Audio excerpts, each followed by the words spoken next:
All right, welcome to the Krug Show. As we get it rolling after Warrior basketball, we got a full house. The Warriors upset the Celtics. Frank Red is here. My nephew's in the house. The great Cyrus. Of course, Paulie Mack. It's Wednesday nights, and we would be nothing if we did not go behind the walls of a 55 and over community in a suburban area of Arizona that's incredibly safe, and yet there's a man behind a lock and a key, and his name is Dan Coach Emilio. Let's go right now.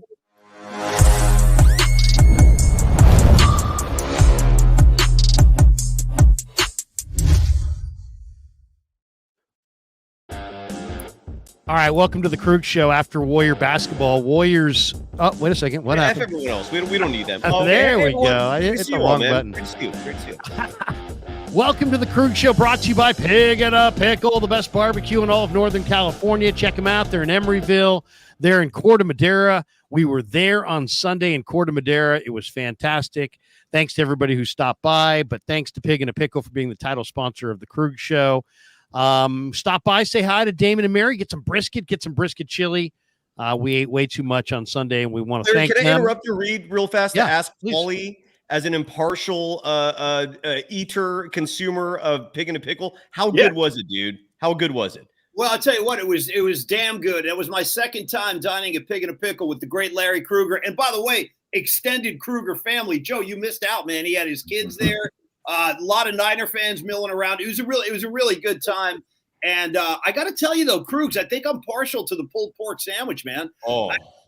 Because I went with the brisket this time. And again, I'm not complaining. Shout out to Damon and Pig and a Pickle. But for me, dude, it's all about the pulled pork. So next time I know where I'm going to strike. I hope that is a sufficient answer. Yeah. No. I mean, I'll say this too. We sat there, we ate all day. We're watching Green Bay lose to Detroit. Yeah. So now it's time to go, right? And he looks at me and he goes, "Hey, man, you want some food for the road?" And how could I say no, right? I go, "What are you thinking?" And he's like, "Well, hey, man, I just started making these incredible chicken pot pies." And I'm like, "Oh, my wife loves chicken." And I go, "Chicken pot pie, that sounds perfect." I go, Kev's like, "Kev, you want a chicken pot pie?" He's like, "Hell yeah." Yeah. So he's like, "I got you 3 chicken pot pies right now." So he goes in the back, he brings out these chicken pot pies with the barbecue chicken diced up in it. With, it had onions, carrots, celery, a little bit of mushroom, and then they had these rosemary seasoned dumplings, like bread dumplings, 4 of them. I mean, it was amazing. It was freaking amazing. Amazing. Absolutely amazing. One of the best I've ever had. Hey, Krugs, one last thing. You got to fly your nephew Joe out next time. We have a big party in Corte Madera. Don't ignore the other half. You know what I mean? I know. Well, this is one of my favorite people in the world, the great Joe Harrell, who, if it was up to me, he'd be a Warrior fan, but he's a Celtic fan because he lives in Connecticut. We can talk about it. We can debate it, but it's just the way it is. Larry, we need a punching bag tonight. So we got one. We're all good, man. Joe, thank you. But before we get to that, let me just tell everybody that we are brought to you by Pig and a Pickle. Check them out. We're also brought to you by Sharp Corner Sports Cards and Collectibles, 205 Cypress Avenue in Pacific Grove. Call Anthony Catania at 831-521-5264. And as you can see in the top corner of the screen over Dan Coach Emilio's very, very handsome melon is Mancini's. Mancini's Sleep World is a brand new proud sponsor of the Krug Show, and they offer 120-night guarantee, a range of brands and price points to get free next-day delivery. I'm loving my new Mancini's bed. Click the link below. Go to sleepworld.com, and you can find a bed that works for you. Whether you shop online or visiting in the store, use Krug10, the code Krug10 at checkout. You're going to get 10% off. So, hey, $3,600 bed, you're saving $360 just because you know me. So, Krug10. You get 10% off. Once again, Krug 10. That's in store at any Mancini's or sleepworld.com. Thanks to Mancini's for being a proud sponsor of the Krug Show. They are fantastic. I don't know what kind of bed you guys have, but here it is, the offer on the bottom of the screen. Use the Krug 10 and get 10% off at Mancini's. And thanks to Mancini's for being a sponsor of the Krug Show. All right, let's get to the game, guys. Well, real fast, I got to give some, if Larry, if you don't mind, I got to give some love real quickly to the Golden Days official sponsor, and that is Bet Online, the world's most trusted betting platform and your number one source for online betting. From the earliest odds to in-game live betting, Bet Online provides you with all the action and the ability to watch the games as they happen with the largest selection of odds on everything from football, NBA, college basketball, NHL, UFC, and MMA. Thankfully, the election is behind us. Head to Bet Online today to get in on the action with America's most trusted site for online wagering. Bet Online. The game starts here. Thank you, sir. You may proceed. Is there anything that anybody else would like to promote before we get going? Paulie, you got anything you want to promote? Frank? Nothing that's safe for work. So no. Joe, not yet. In the greater, anybody giving you anything in the greater Boston area, Joe, that you'd like to shout out to right now? Even your drug dealer, dude. I'm sure he'd love, or she would love. This is my nephew. Please do not soil the sanctity of my family with your drugs. This is a drug-free podcast. No, but go ahead, Joe. No, I don't have anything to plug here, unfortunately, right now. All right, that's all right. That's all right. As I said, a drug-free podcast. Paulie reacted instantly reacted. A man who's been to many. I'm innocent, man. I'm telling you, I'm innocent. Yeah, he's been to many Grateful Dead shows. He's probably still has a contact high. There are residual effects. I cannot deny this, man. It's true. Well, we should promote Frank's show, though. Frank, tell people when they can catch your show, Frank. We've been consistently lighting it up at, no pun intended, on Sunday nights at 9 p.m. in the Dungeon Show. Got a loyal following that check me out. Emphasis on strong content, all the sports. We also do movie reviews, and we talk a lot about hip hop as well. I'm a hip hop artist, as you know, and some of the listeners out there know, and it's a part of my life, and it's evolving into a pretty neat show, and I'm real happy to have the support that I have. That's awesome, and and people are looking for it. Just see underneath Frank's name there, or right underneath his head there, you'll see In the Dungeon. That's how it's spelled. Look it up on YouTube and check him out. Dungeon, I love that name. And let's not forget Danny Coach Emilio up here in the top corner. The other Coach Emilio brother is probably how he's better known. No, I'm just joking. Danny, tell people about NorCal Sports Network, how they can find it. Yeah, that's it right there, NorCal Sports Network. And we've been growing. We're 3 subs away from 2,800. We added about 500 just in the month of October. So we're really growing. We're covering all kinds of things. We're covering, can't compete with Cyrus though, but he's killing it out there at Golden Days. Larry's killing it, dude. Larry's the one killing it. Man. Yeah, I'm talking about with Warriors stuff. Warriors basketball. We are doing Warriors post game, and I've got a good crew. Got a couple of guys that love Warriors basketball. We're doing that. Of course, you see all the hats behind me. We're probably best known for covering the San Francisco Giants, all 162. But NorCal Sports Network, check us out. We appreciate your support. Thank you. It is funny when you say that. You said, "Hey, we cover the Giants." I'm like, "Hey," and then you said all 162, and I went, "Ugh." Yeah, yeah, that's what I say. Yeah, yeah, it's hey, I cover the Giants. Hey, all 162. Oh, yeah, ooh. Yeah. All of a sudden, it becomes a job. All of a sudden, it's a job. Somebody's got to do it. But let's talk Warriors, though. Let's talk Warriors because they are hot, man. They're 6-1. Yeah. They cannot be beaten on the road. They go on the road, fall behind by 11 in the first quarter, and then just put the Celtics away. It was all Warriors after that. 118, 112. Celtics had a big third quarter, outscoring the Warriors by 10 to make the fourth quarter a game, and the Warriors won it in the fourth. So it was almost a game like the Warriors won twice. Buddy Hield was 16 off the bench. I thought the guy that was huge tonight was a guy that I can't stand watching, and that's Slow-Mo. Mm-hmm. The guy hit 3 threes in a row, and they were huge. He had 11 points, 5 rebounds, 4 assists. 20 minutes off the bench, double figures. So, I mean, obviously Curry had 27 to lead the way, 16 for Wiggins, 10 for Kuminga, but Slow-Mo, I thought Slow-Mo was huge in the middle of this game. What did you guys think of the game? I want you to, Krug, just first of all, like elaborate on your opening statement there, because you prefaced it by going, I hate watching slow-mo, but he had 3 threes in a row. Break that down. Yeah. What do you think about slow-mo? Well, I mean, it's like I like my favorite basketball player of all time is like Dominique Wilkins. Nice. I like athletes, and I like to see an aerial game. I got you. This guy reminds me of like coaching in the 4th grade. Wow. Where everybody kind of shoots it wrong because they're not strong enough, and they kind of stick their butt out and their arms, and it looks bad. It's like I feel like I'm watching like a pickup game at the Y when I'm watching slow-mo. And he just reminds me, it's ugly. I mean, his game, and I hope people don't take offense to that. And if slow-mo shouldn't take offense to that. But like, if we're going to say that Klay Thompson's release is beautiful, then this guy's release is ugly, because Klay, it rolls off the hand. It's just like, there's no effort. It's just so smooth. And this guy he labors through his shot, but it goes. I mean, he is effective. He's an effective player more than, a stylistic masterpiece.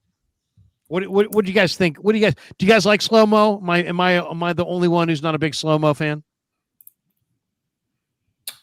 I like him because he wins. I've been watching since he was in high school. Yeah, and he actually played on Donnell Marshall's AAU team in high school.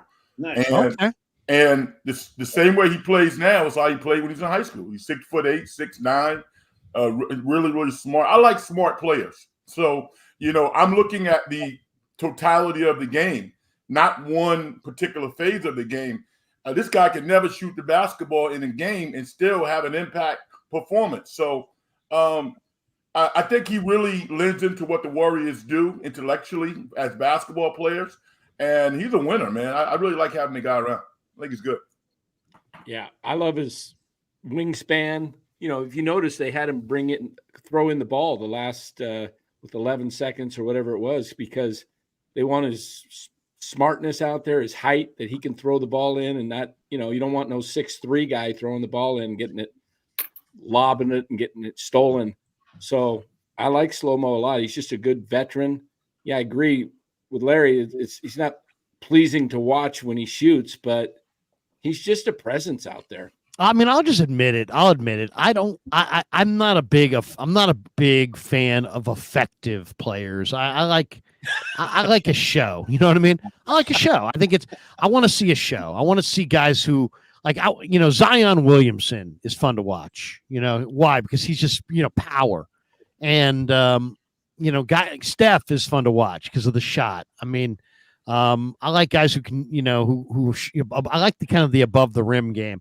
I mean, I can appreciate effective, especially come playoff time, but just the NBA regular season's so long. It's like, I really like the guys who entertain.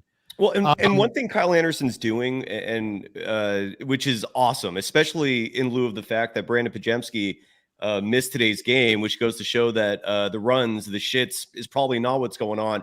It's something a little more serious. Whatever is going on with Pods, let's hope he's okay. He's battling an illness, but without him and without DeAnthony Melton, this has been an issue for the Warriors now, and which is weird because it's never previously been. But they've been shorthanded when it comes to ball handlers and point guards, and Kyle Anderson can handle that role, which is huge. And that's a huge reason, sorry to be redundant, why he's getting so many minutes. The 3-point shot falling is an incredible perk that comes along with the slow-mo package, because last year he shot 22.9% from deep.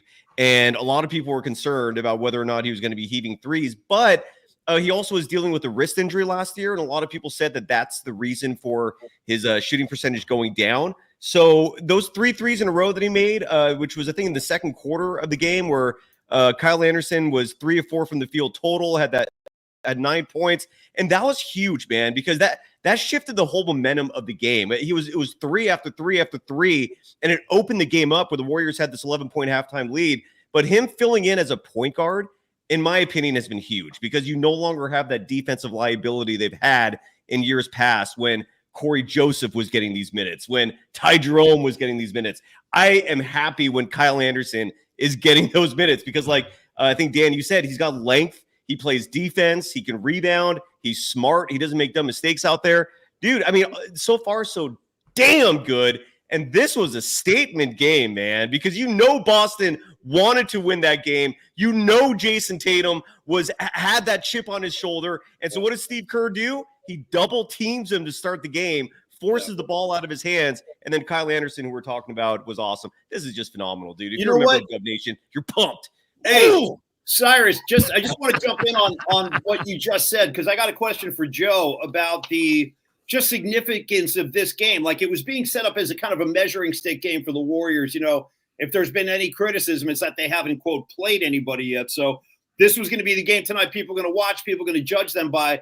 But I'm curious, Joe, like, what was the temperature like in Boston for this game? Was it seen the same way? You guys are NBA champs now, but obviously the Warriors have some history with you guys recently. So was it looked at like, yeah, this is a big one for us. We need to show, the NBA community we can beat the Warriors on our own floor? Not to be a dick here, but not really. I don't think. I don't think this game felt. I mean, it's a entertaining game, no question. But a big game in terms of we need to prove something, I don't think so. I mean, no Jaylen Brown, no Kristaps Porzingis. The temperature was not hot in this game here, at least. I mean, obviously, I think Tatum separate, right, with Kerr and everything. I think he had his own prerogative tonight. But from a team standpoint, I mean, I wanted to see them win this game. I wanted to see them come back with just Tatum. I wish I could have seen a better Drew game. I think a better Drew game, they maybe take that game. But in terms of how hot that game was here in the city, I don't think the Where was Brown? Where was Brown tonight? Great. He's been dealing with a hip. He injured it over the weekend. He's been dealing with vaginitis. Is that what they call it? I'll tell you what happened in this game. I'll tell you one thing that jumped out in this game was that I felt like Holiday and Pritchard shot him out of it. I mean, those guys combined, they went 3 for 17 from beyond the arc. And that's a rough one. I think the game was lost. That's a rough day. I think the game was lost in the first half when Tatum was just shut down. He got hot in the third, but he was shut down. They were trapping him. They were blitzing him. They were not going to let him beat him. And I think Kerr knew the mentality of Tatum was going to try to force it because he wanted to come out and, play. Stephen A. Smith's out there saying, I hope that Jason Tatum, like it's a revenge game for the Olympics, and he's making a big deal out of it. Well, let's touch on that for a second, Dan. Not to interrupt you, but you hit on a big topic. That was one of the big subplots of this game.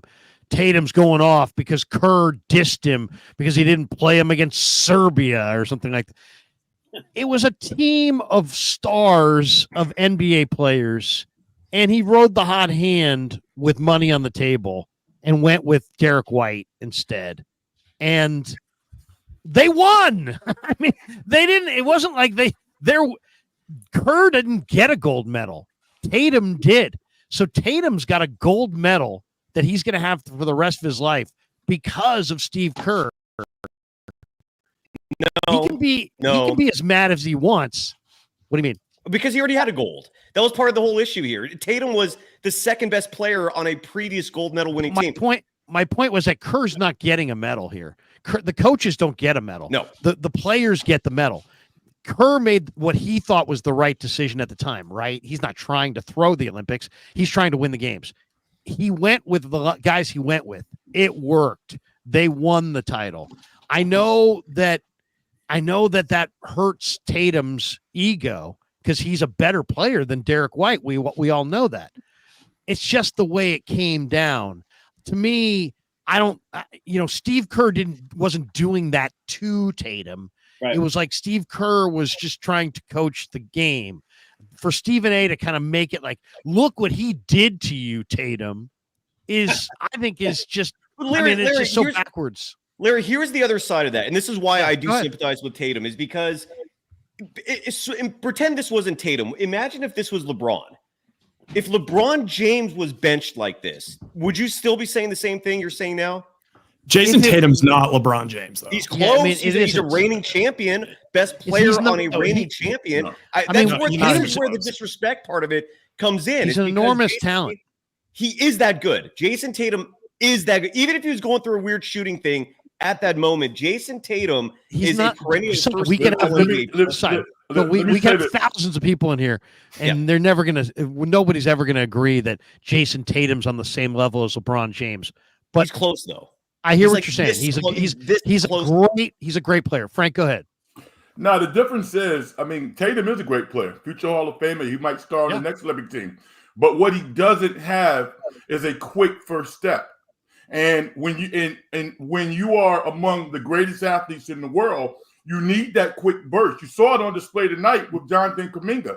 You can't stop him. You can play to his weaknesses, but when Jonathan Kuminga makes a decision to beat the opposition, he gets to the basket against anybody. Jason Tatum has to dribble 2 or 3 times to get into his stuff. And Kerr didn't want that. LeBron James, even at 40-plus years old, still has a quick burst, not only to make plays for himself, but for other people. So Jason Tatum, hey, man, I love the guy. But Kerr, I've always been supportive of him coaching the team that he wants to coach because he won, and it was going to be on his shoulders had they lost. So, I don't really have a problem with Kerr. Hey, Frank, are you really saying that Jason Tatum doesn't have a quick first step? No, yes, he doesn't. He does not. Agree to disagree on that one, man. Hold on. Let me give you one thing to look at. When he gets the ball at the top of the key, how many dribbles does it take to get to the basket? Well, that has nothing to do with the first step. Yes, it does. Yes, it does. Okay, well, I don't agree with that. But okay, because I think Tatum is a very talented player, but in the Celtics series that the Warriors beat them in the finals, he basically he did kind of what I would call almost like a Kobe Bryant imitation at the top of the circle with a lot of this and a lot of that and a lot of one-on-one. And he didn't beat anybody off the dribble. He didn't play particularly well. When he had the ability to take smaller, less athletic players down on the low block and score over them, he didn't. He prefers the face-up, game where or at least he did a couple of years ago. I think he's evolved and has improved. Joe, you watch him every night. I mean, and you're following this story on the Boston side of it. How big was the Kerr thing? How much talk has it gotten out there? It has gotten a lot of talk, and it got a lot of talk over the summer. It still gets talk. I mean, I was saying it before the show a little bit. I do think they play it up a little bit more than it actually mattered, just for, ratings standpoints and radio. They got to talk about something for 4 hours. But it was a story that people actually did care about. I mean, you see the fans care about it, whether or not they actually really care about it I think it's a little bit of a little bit of hyperbole in that with all the booing and everything, because it's at the end of the day, it's the Olympics. We just won the title. I don't know how many Celtics fans really cared that much. But it was a story. But also to the Tatum point, Larry, you're just saying how he kind of did what he was doing a couple of years ago. He is a methodical player. He's for sure methodical with his game. That said, I do think he does have a faster step than you're giving him. He just doesn't use it that often. He does when they get him the ball right around the free throw line. I mean, he can spin off that and get to the hole in basically one dribble, no question. I mean, he does it a lot. So we saw tonight, Joe, in the third quarter when he was going off, he was beating people off the dribble like lightning fast. I was watching it just tonight. I mean, just to give people a perspective on that third quarter by Jason Tatum, 17 points in a quarter is massive. 4 of 6 from deep, 5 of 7 from the field. He's again, first team All-NBA. Those are the 5 best players in the game, especially now when it's no longer a position thing. Like, you don't have to vote for a center to make All-NBA. And Jason Tatum is on that team year after year. Draymond Green. Did Kerr do him wrong? Are you saying that Kerr did him wrong? Draymond Green spent Kerr's own player, spent 20 minutes ripping Kerr for the decision. It's not, I don't think it's like an absolute thing whether one side's right or wrong, but I can understand Jason Tatum's perspective, which is what the hell do I have to do to play? Yeah. What do I have to do to play? You won. My God. Okay. Barely. This happens in other sports and nobody makes any big deal of it. Do you guys know that Pablo Sandoval sat the 2010 World Series? Yeah, he did. Yep. Sat for Mike Fontenot. And you know Bruce Bochy played Mike Fontenot over Pablo Sandoval. And it was the right move. That was the right move. And it was the right move. And later Sandoval would win the World Series MVP. right? 2 years later. 2 years later. But I'm just saying, in that series, Bruce was like, "Hey, I'm sitting Sandoval." And the Giants made Tim Lincecum one of the best pitchers in their history come out of the bullpen in the playoffs. So I mean, it's like, I don't know. I'm just saying that if it is a big deal to Tatum, and it may be, I mean, that's the part I don't know. Joe, is it a big deal to Tatum? I mean, is it a big deal to the fans? I actually think it's a bigger deal to Tatum than the fans. Okay. I honestly, when he was sitting the whole playoffs, I was happy. And I think the playoffs, the whole Olympics. Yeah. I was happy. And I think a lot of the wear and tear, you mean? No, motivation, right? I guess that, but somehow, coming off a title, I think he is a little bit angry. Yes. Which is crazy because, coming off a championship, you shouldn't come in with a chip on your shoulder really at any question. And Jaylen, right, Joe? And Jaylen Brown has that same chip for not even making the team. He didn't make the team, totally right? With you. But Kerr did play a lot of Derek White and Drew Holiday, so it wasn't like he had anything against the Celtics. He was playing to obviously win the gold medal. I like what Dr. Sean Stanley says in the chat at 8:44. He says Tatum is a rhythm player. He needs the ball to be effective. And I think that's true. And in Kerr's, the type of players that were playing in the Olympics, it wasn't a perfect match. It wasn't a great match because Tatum's shot was off and he wasn't in a rhythm. And you had guys that were playing well together. Who are you going to bench? Booker? I mean, White played well though in the Olympics. He did. I think Halliburton. Yeah, Halliburton, I think, got more minutes than Jason Tatum. Halliburton hardly played. Halliburton did not really play. Neither did Tatum. He did in a few games. Neither did Tatum. He sat 2 games against they the same won. opponent. God, they won. Larry, don't forget that Serbia game, man. That Serbia game, if Stephen Curry wasn't playing lights out, this is a whole different. Check your GD ego at the door. You won. Yeah. All right. That part I don't get. That's where it's a little too me-centric for me. Let's talk about the Warriors though tonight, because I thought we saw something. Now maybe it's an isolated game. It's early in the year. It's hard to know what's real. They got off to a hot start last year. They faded bad. This year they're deeper. But one of the things that really jumped out tonight, to me at least, and maybe Joe, maybe you tell me I'm wrong.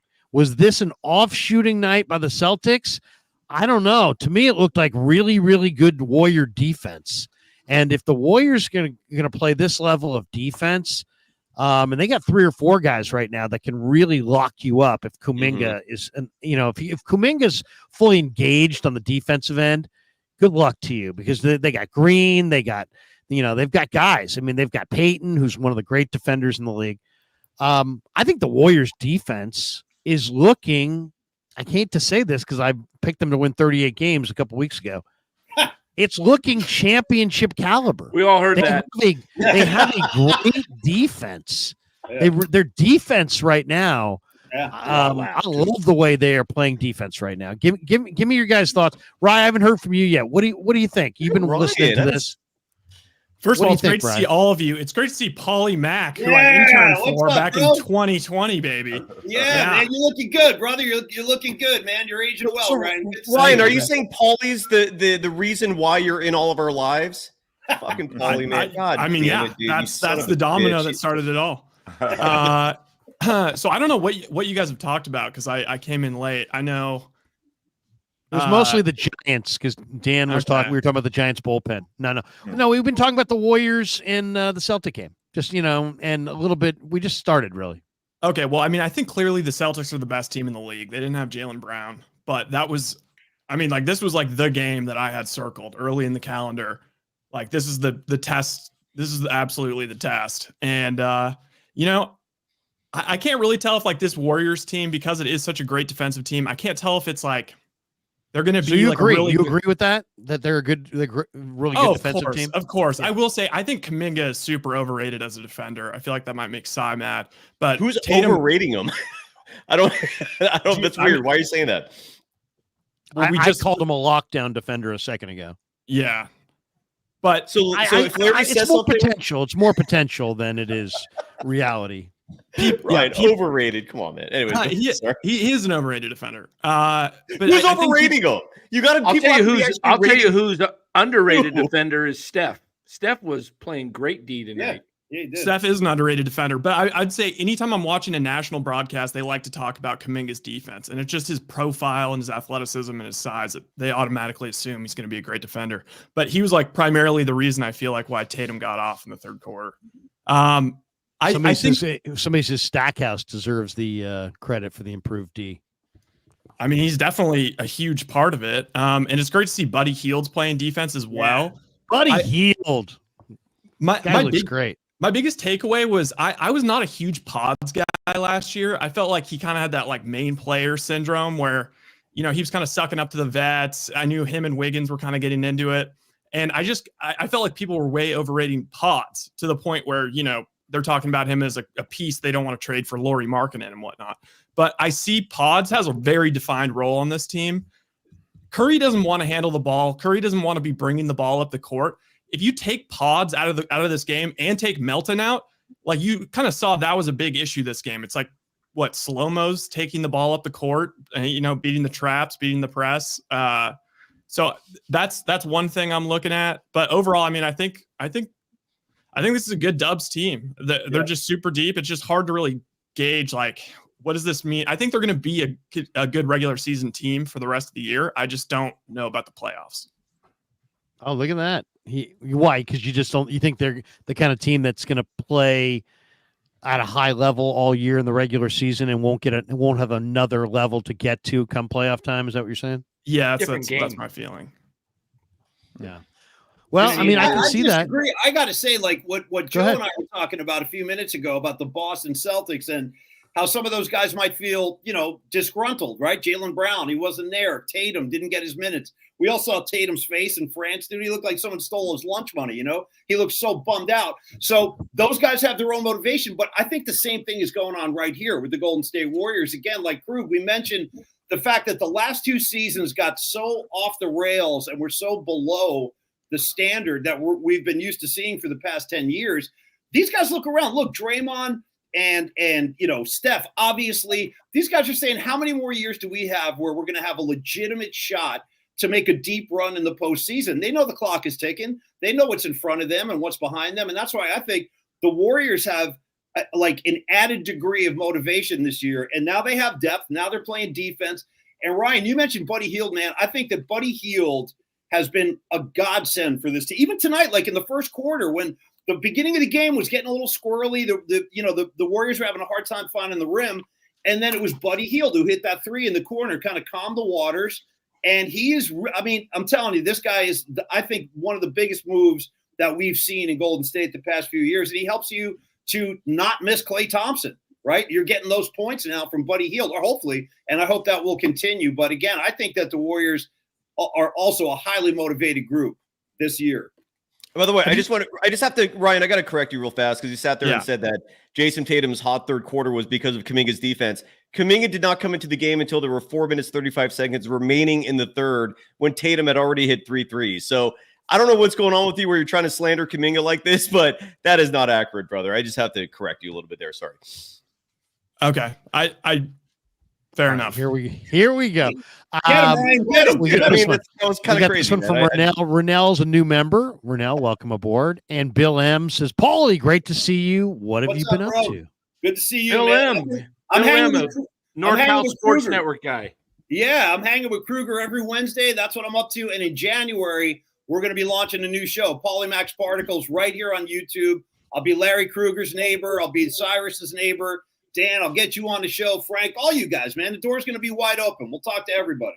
Don't lie, Paulie. Don't lie. You're not inviting any of those guys. It's okay, man. Door's open, man. Door's always open. He's definitely inviting Dan because Dan's got a huge platform.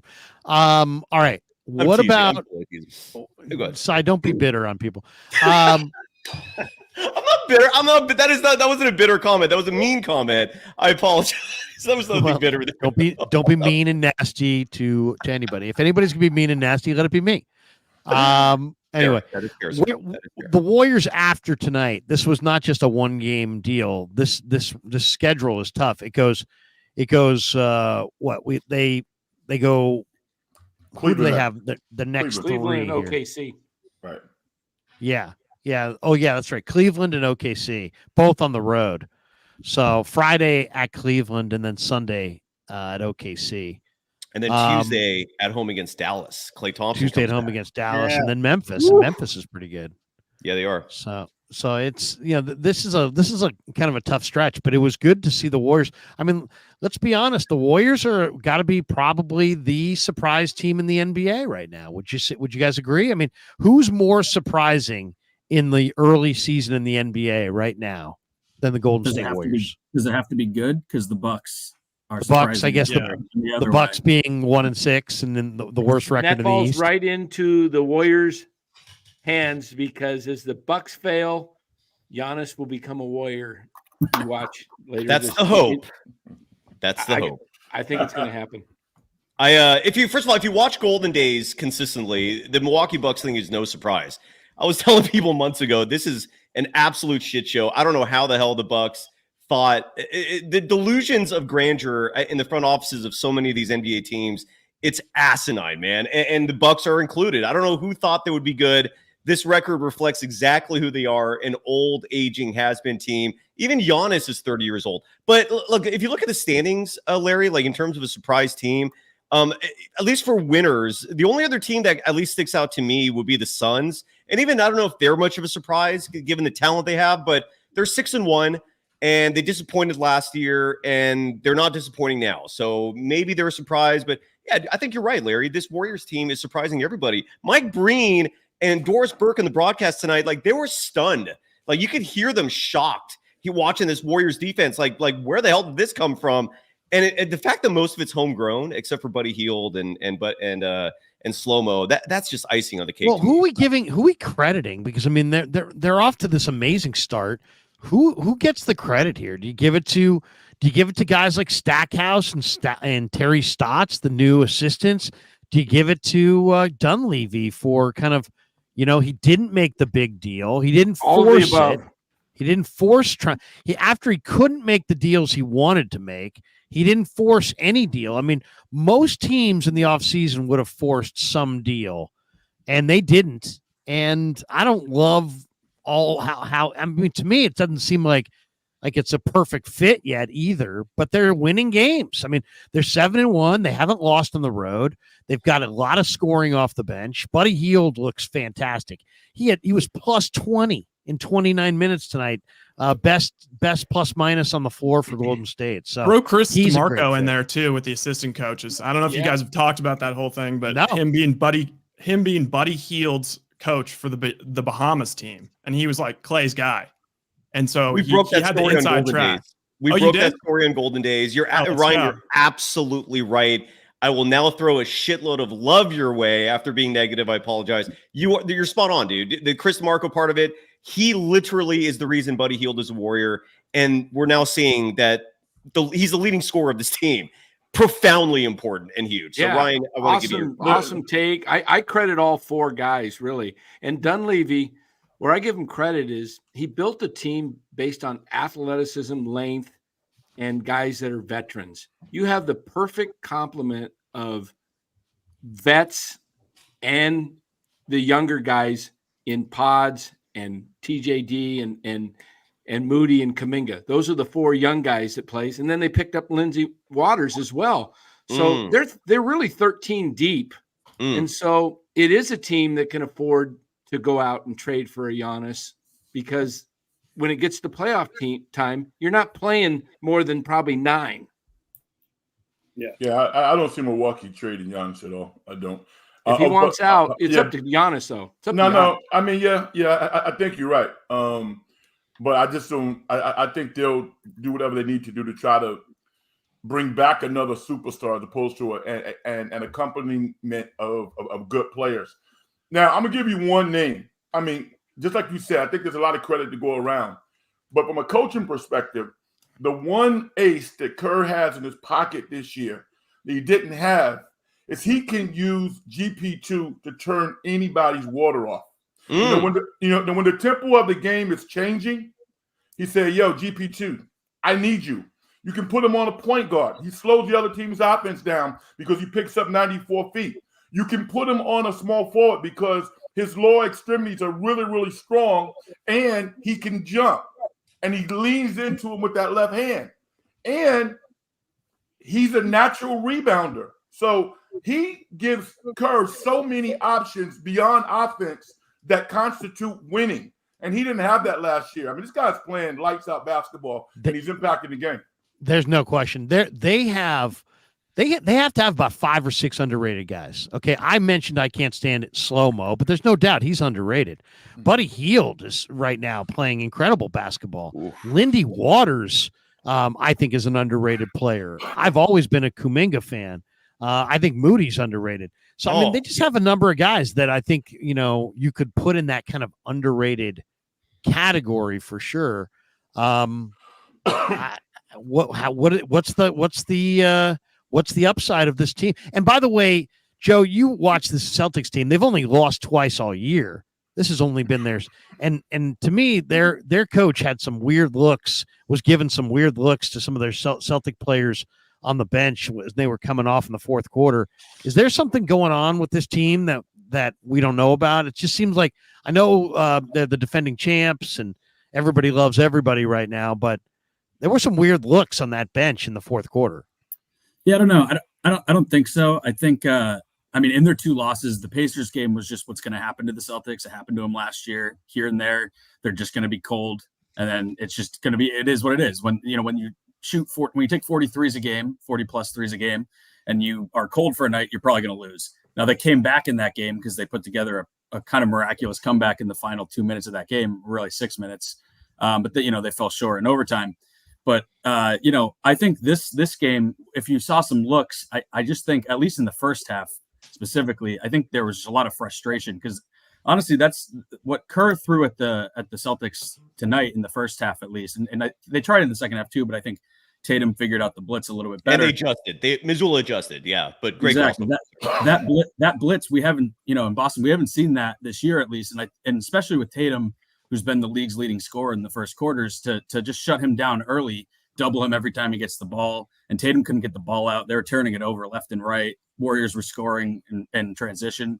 I think there's a lot of frustration tonight that they haven't seen because, like I said, the Pacers game was more of a traditional loss where they just couldn't make shots because it just wasn't falling. Whereas this one, the Warriors were making it really tough on them. Now, that said, Pritchard and Drew, you said, went 3 for 17 from 3. Even in a good defensive effort, they're not doing that often. So, they hit 2 or 3 more of those, and it might be a different situation. And that's obviously a game with injuries too. But I just think there was some weird frustration going on tonight that the Celtics haven't seen, honestly, since going back to last year. Hey man, maybe based on the interview Missoula did last week, maybe he would have been happier if he just told the guys to drop the gloves, get out there and start swinging. You know what I mean? Let's mix it up a little bit. He advocated fighting in the NBA last week, man. That was pretty crazy. I mean, I know a lot of the so-called old heads. I might be one of those guys. Were like all for it. Yeah, man, the Pistons, the Celtics, the Pat Riley Knicks. But I mean, that was kind of. By the way, what kind of traction did that make? Any waves in Boston at all? Oh yeah. But just to add to that, because what Missoula was saying, he wasn't just saying bring fights back. He wanted full on like NHL rules applied. Yeah, I heard that. Have regulated.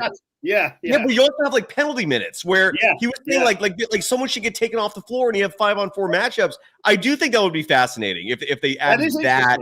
That is interesting. I think he's like maybe the NBA could bring in, the Ty Domies of the world, and everybody could just have somebody who's just badass. Dude, he shoots 22% from the line. He shoots 9% from 3. But this guy can knock people out. I mean, bring back David West. Yeah. I'm pretty sure that Missoula is he's a big like jiu-jitsu guy, right? I wouldn't mess with him. I mean, that's what I was kind of like in the vibe that maybe he was just trying to fight other coaches. No. Which, by the way, I don't know like who I would take over him. Maybe your former guy Ime. That's about it. Yeah, I mean, no, Missoula's he's a big jiu-jitsu guy. Honestly, he's kind of got that like psychopath energy around him that he's been leaning into a lot recently. Yeah. I think you're seeing more and more stuff like this where he's going on the radio here in Boston on 98.5 or whatever it is and saying these crazy things. And I think it's all just because he realizes people like it and he's leaning into it harder. Whereas I think when he was, especially 2 years ago, when honestly, if they lose that game 4 to the Heat, he's probably not the coach right now. But 2 years ago, you didn't hear it as much. All of a sudden, they win a championship, and he's dropping lines like he wants to see fighting in the NBA, and just a lot of crazy comments. But we're here for him, so we like him. Yeah, you guys love it. As long as you're winning titles and having parades, you can say whatever you want. Exactly. Instant One says, might be taboo to say, but coaching aside, Klay was probably a bigger factor than we thought as far as team cohesion. This team's ball movement and transition offense is beautiful. There's no question, guys. I mean, this is kind of, I mean, everybody loves Klay, so we don't want to beat up on Klay.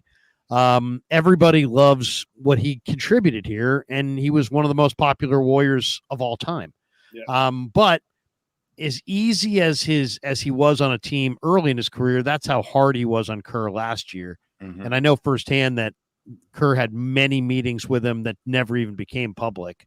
And they just he could never really, grasp or fully embrace kind of the twilight of his career. And, they say it's easier to take a lesser role in a different locker room sometimes. And that's what was probably why it was in his best interest for him to move on. I'm sure he's happier. I know Steve and the Warriors are happier.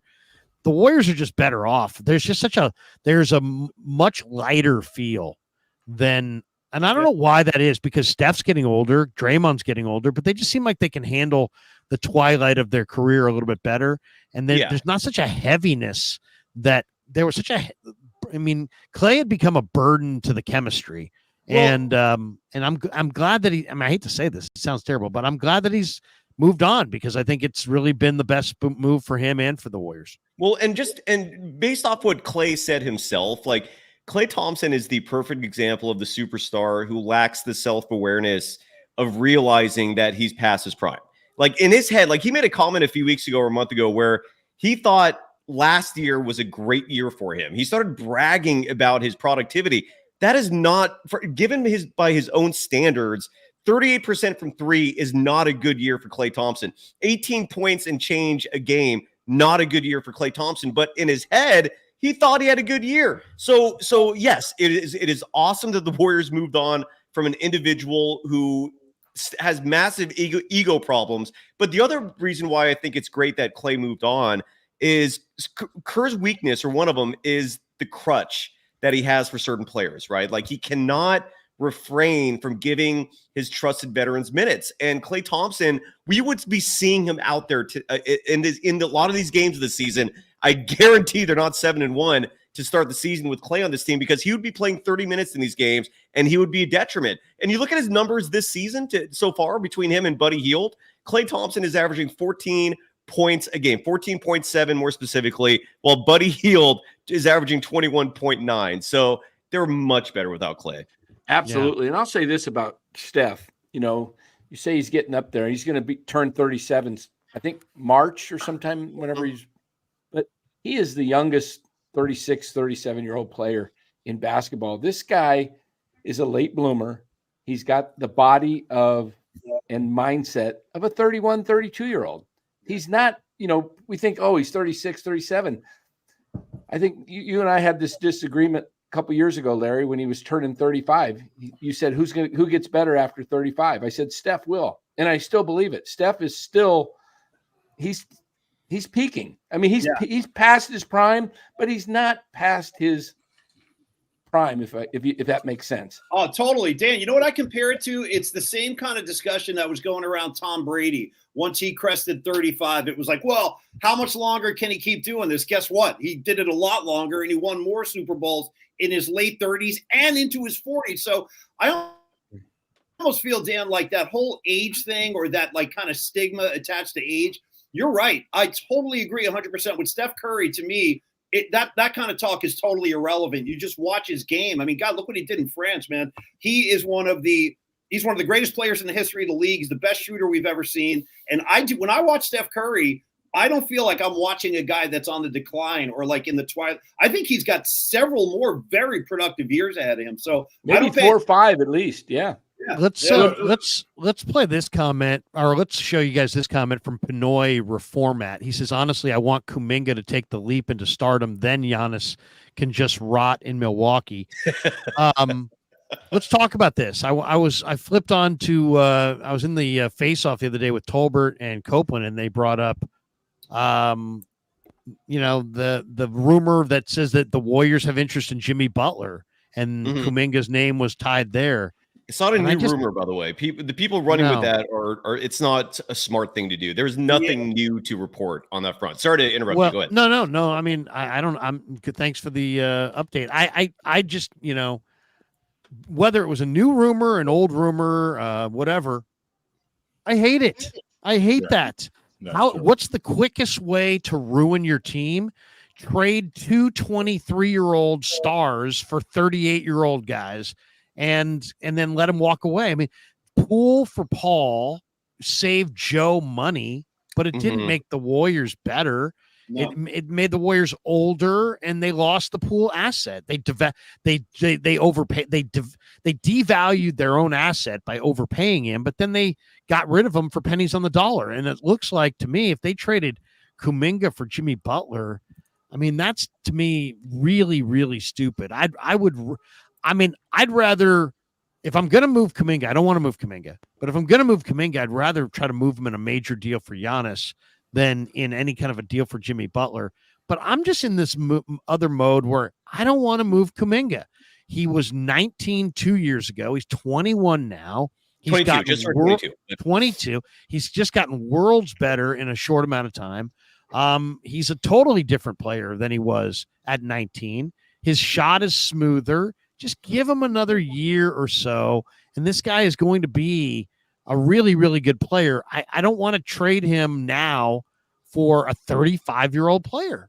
What would you guys do? Because here's the argument. The argument is Steph's got to win a ring. You got to go for it one more time with Steph in his prime, and Kuminga's a little young. He's an attractive trade piece, and go get a for sure, Robin to Steph being Batman, and away you go. But I don't like that plan. I'd rather stay with Kuminga and go that route. What do you guys think? What's the better route for Golden State? Well, I don't personally think that any trade involving a superstar that's making a lot of money, the guy that has to go in that deal is Wiggins. They really don't have anybody that they can match up. You can't trade a bunch of young guys and match up salaries.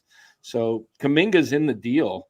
It's either Kuminga or Green, and we know Draymond's not going anywhere. It's going to be Wiggins and Kuminga, most likely. I don't know if it necessarily would be, though. I don't know. Well, Kuminga's the one that everybody wants, and you're right. Wiggins has to be involved for any big money deal. So, almost by definition, if you're going to land a big fish, you're going to have to it's going to have to be a combo of those guys and maybe other guys too. But Larry, those two guys. It's an interesting topic to discuss. I don't doubt that for a second. But we're coming off a night. This was the biggest test of the Warriors by far this year, right? I think a lot of people are judging tonight, and then the next two games is a litmus test for where this team is, right? And they took care of business in Boston against a team that was not taking a night off. A lot of people have been talking about Peyton Pritchard being a potential sixth man of the year. He played 32 minutes tonight at 16 points. GP2, the army of wings that the Warriors have, whether it was GP2, Lindy Waters, who scored 0 points, yet we're giving him his props because he did well in every other facet of the game.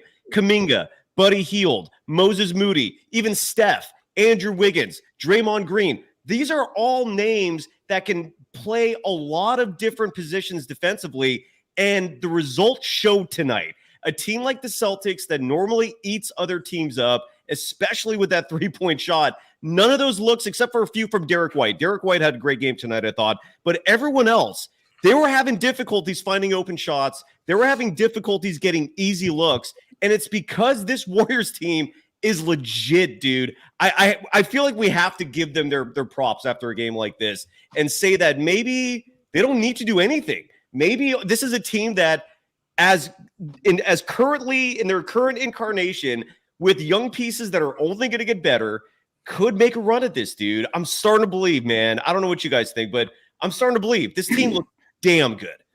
I love this team because it plays defense and it's athletic. It can score. Anytime you can play defense, you're going to stay in games. And the fact that last year's team would give up open threes to guys all game, and Kerr was constantly calling timeout because guys were left wide open. Now when you have a team of 12, 13 deep, anybody that goes out there and dogs it is going to find themselves in a DNP. And so those guys are going to give 110%. That's because they know their minutes are limited. And if they screw up by not hustling, they're not going to play. And so you're going to get 48 minutes. You're going to get Nolan Richardson 48 minutes of hell with the Warriors. You know, at Arkansas, Nolan Richardson could do that because he had the athletes and they just were conditioned. This team can go out and do that because there's no drop off defensively with the second unit. Let me. I'm with regards to Kuminga, and I'm in the camp that I don't want to trade him either. I love how he plays and how he moves. The immaturity sometimes gets to me a little bit, but I think he deserves the contract that he was asking for, and I like him. There are two plays in basketball that you can't defend. You can't defend the pick and roll if it's run correctly. You also can't defend the lob. So the Warriors are one of the few teams that have that play, the tic-tac-toe, whatever it is. They have one of the smartest players in history in Draymond Green that is perfect playing with Kuminga. And Kuminga, among a game of freaks with Houston, still look different. So the Warriors are scared shitless about any other move outside of Giannis getting something back because Kuminga is that special. Now, the only way that the Warriors would consider trading Kuminga is like if they got like a Cam Johnson in return and they got a number 3 pick. You got Cooper Flag. Nobody's walking away from Cooper Flag. But the kid barely at Rutgers, and there might be another kid that people are excited about. So the Warriors might consider doing something like that. But player for player, outside of Giannis or maybe another player or two, you're not going to get back equal athleticism, equal potential star power. So the Warriors could potentially sign him to a contract and ultimately pay $20 million more than they would have paid had they signed him earlier.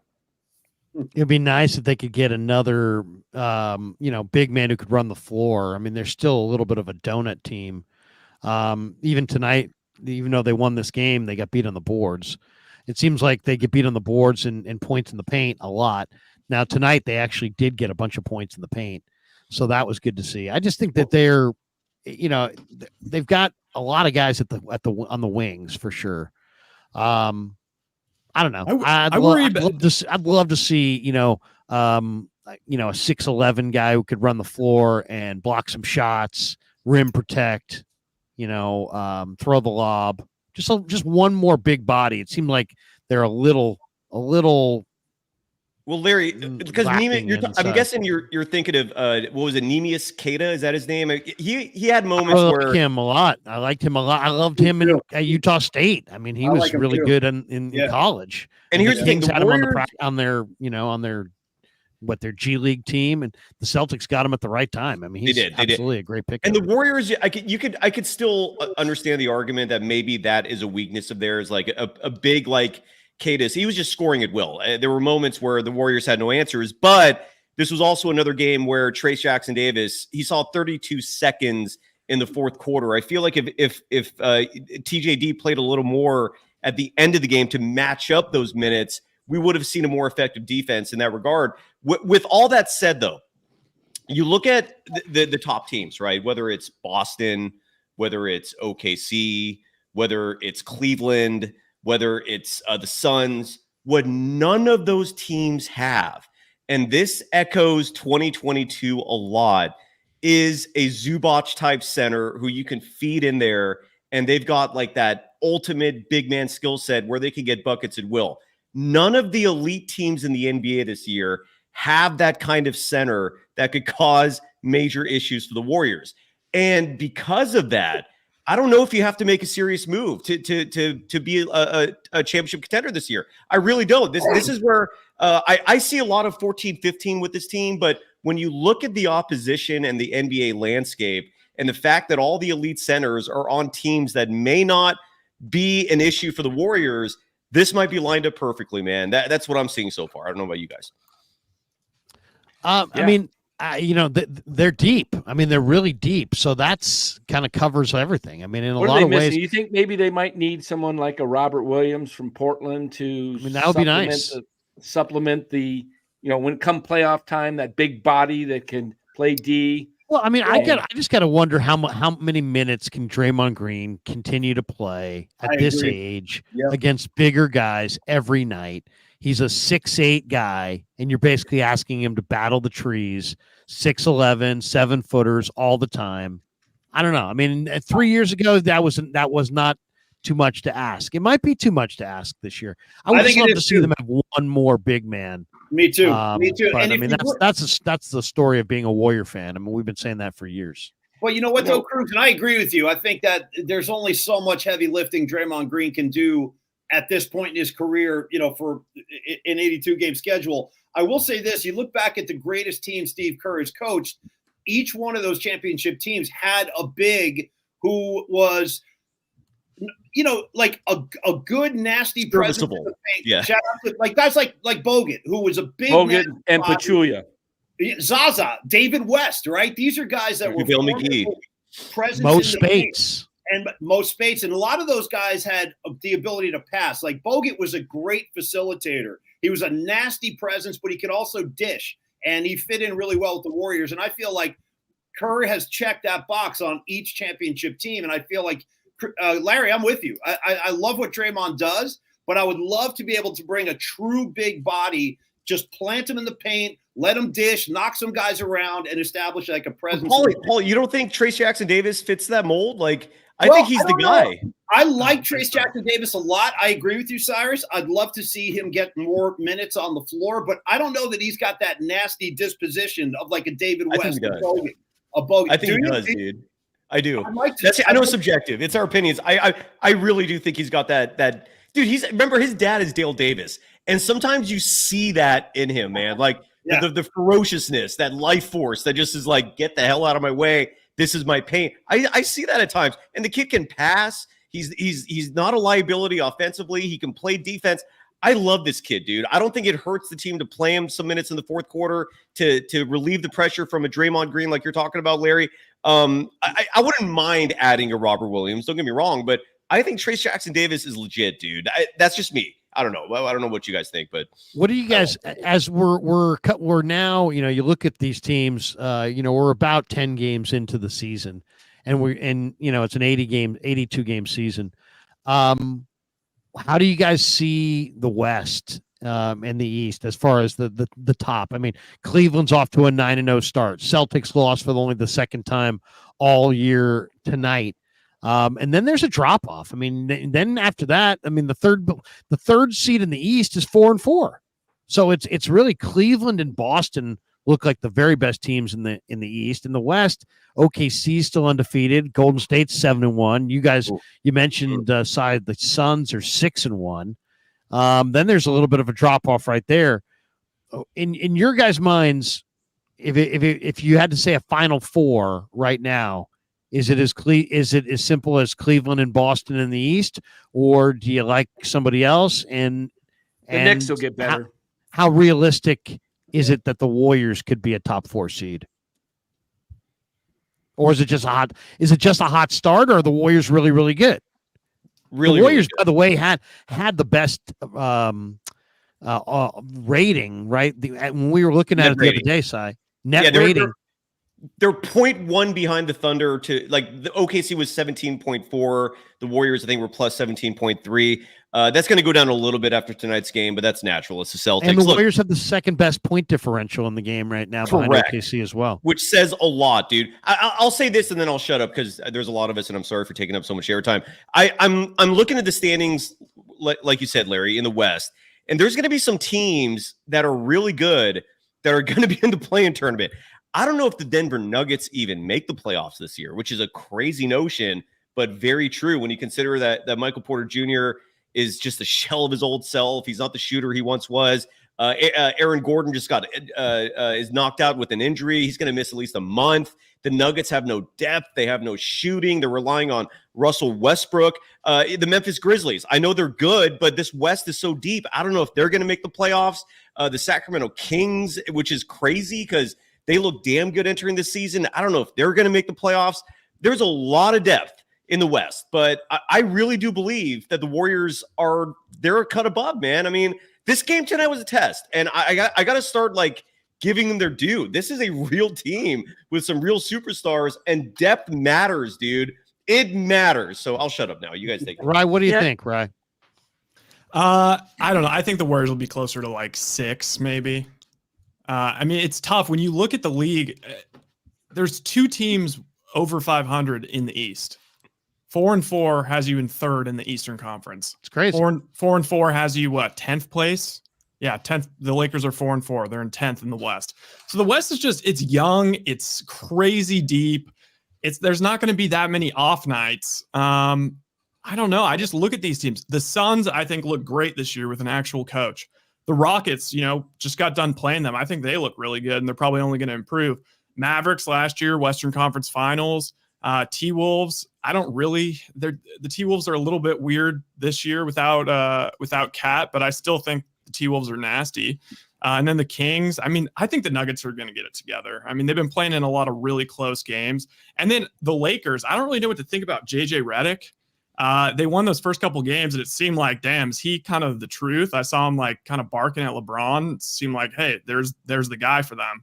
I mean, Anthony Davis is maybe playing, this is the best he's looked maybe since, those last Pelicans years, or probably accurately the 2020 bubble.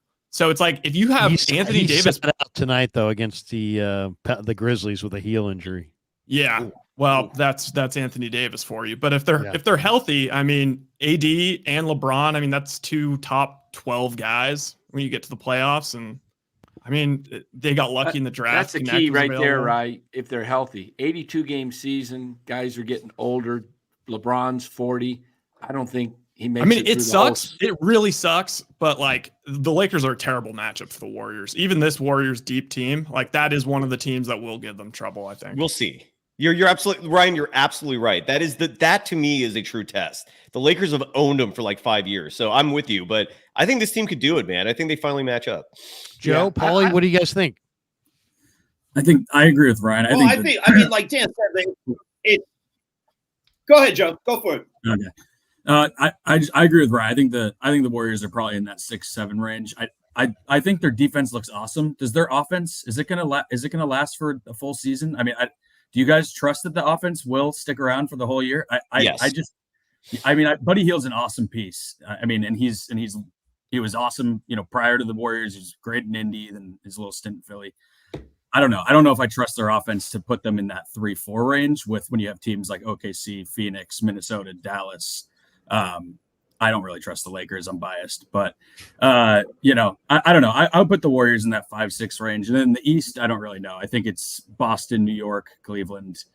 Even though Orlando's 3-6, it's super early. If they get Paolo back, like they're serious. Exactly. He has looked tremendous. Bancaro has just been crazy good. He's awesome. And again, it's early. What did the Jazz start 2 years ago? Like 13-3, and then they're terrible. Like, I'm not saying the Warriors are the Jazz. Don't, before people come at me. But I don't know. It is very early. I think things will flip as the season moves along. We have a very calm and very a very unbiased fan base. Warriors going all the way this year. It's not that far off, dude. Maitland says Warriors going all the way. Is that Victor Maitland? Where do you guys know Victor Maitland from? That was from Beverly Hills Cop. Go ahead, Paula. You were going to say. No, I was just going to say I think I lean a little closer to Cyrus's view of this team because they look awfully good to me. And you know what's encouraging to me at this early stage? Because Joe, you're right. I mean, it's early, man. There's a lot of ball to be played.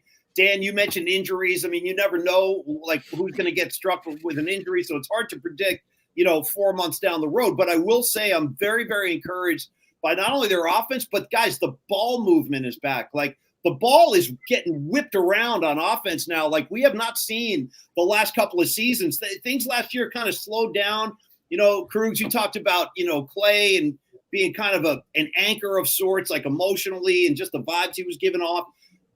The ball is moving again, man. It's moving. Guys are dishing. And I think that is what encourages me. Like that's going to continue. That's going to get better if they're moving the ball this well this early, like in 2 months, it'll be all that much better. So I'm closer to Cyrus on this one. I think this team so far. I'm with you, Paulie and Cy on this, because when you have a deep team like they do, and as I said it earlier, guys that want to play, they're going to go out there and play the way Kerr wants them to play, and that's move the ball, as you said, Paulie, moving the ball and playing defense. You do those two things, you're going to play, and they're going to rotate guys, and everybody's learning their roles, and it's going to be conducive to winning basketball. If guys stop doing that, if they get stagnant in the offense, we had Clay last year, he'd be hoisting up shots in this offense, instead contested shots, instead of moving the ball for a better shot. Mm-hmm. So you keep working that, it gets contagious, and you start winning. I'm telling you this, with Steph and Draymond, they've got a chip on their shoulder. They're not going to say it, but they believe. They're never going to come out and say it. Draymond hinted at it the other day. He said something to the effect, well, this could be like 22. Don't count us out, but, and you get those guys believing, and they're talking in their practices, and amongst themselves, they believe. So you get a group that believes in themselves.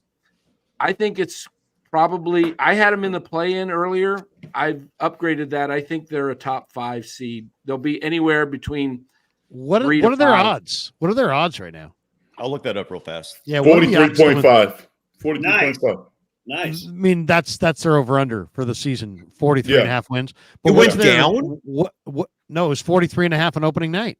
Yeah, so he just said 42.5. So it went, no, it went I said 43. No, 43.5. Okay. No, but I'm saying what are the odds to win the title? Because I mean, if you really are, Cy, enthusiastic, you think they can win the title, you might as well bet it right now. I'm not there yet, but what I'm saying is that I'm just saying, because you get a hell of a price right now, right? I think probably like 22-1. They don't really give you those prices 16, anymore. 17 Here it is. The Golden State Warriors, courtesy of official Golden Day sponsor Bet Online, they're plus 1,800 currently to win the championship. The Celtics are the favorites at plus 250. So the Warriors are plus 1,800 right now, which is good for ninth, tied for ninth. That's not bad. Tell you what, you can get them on FanDuel right now at plus 3,500.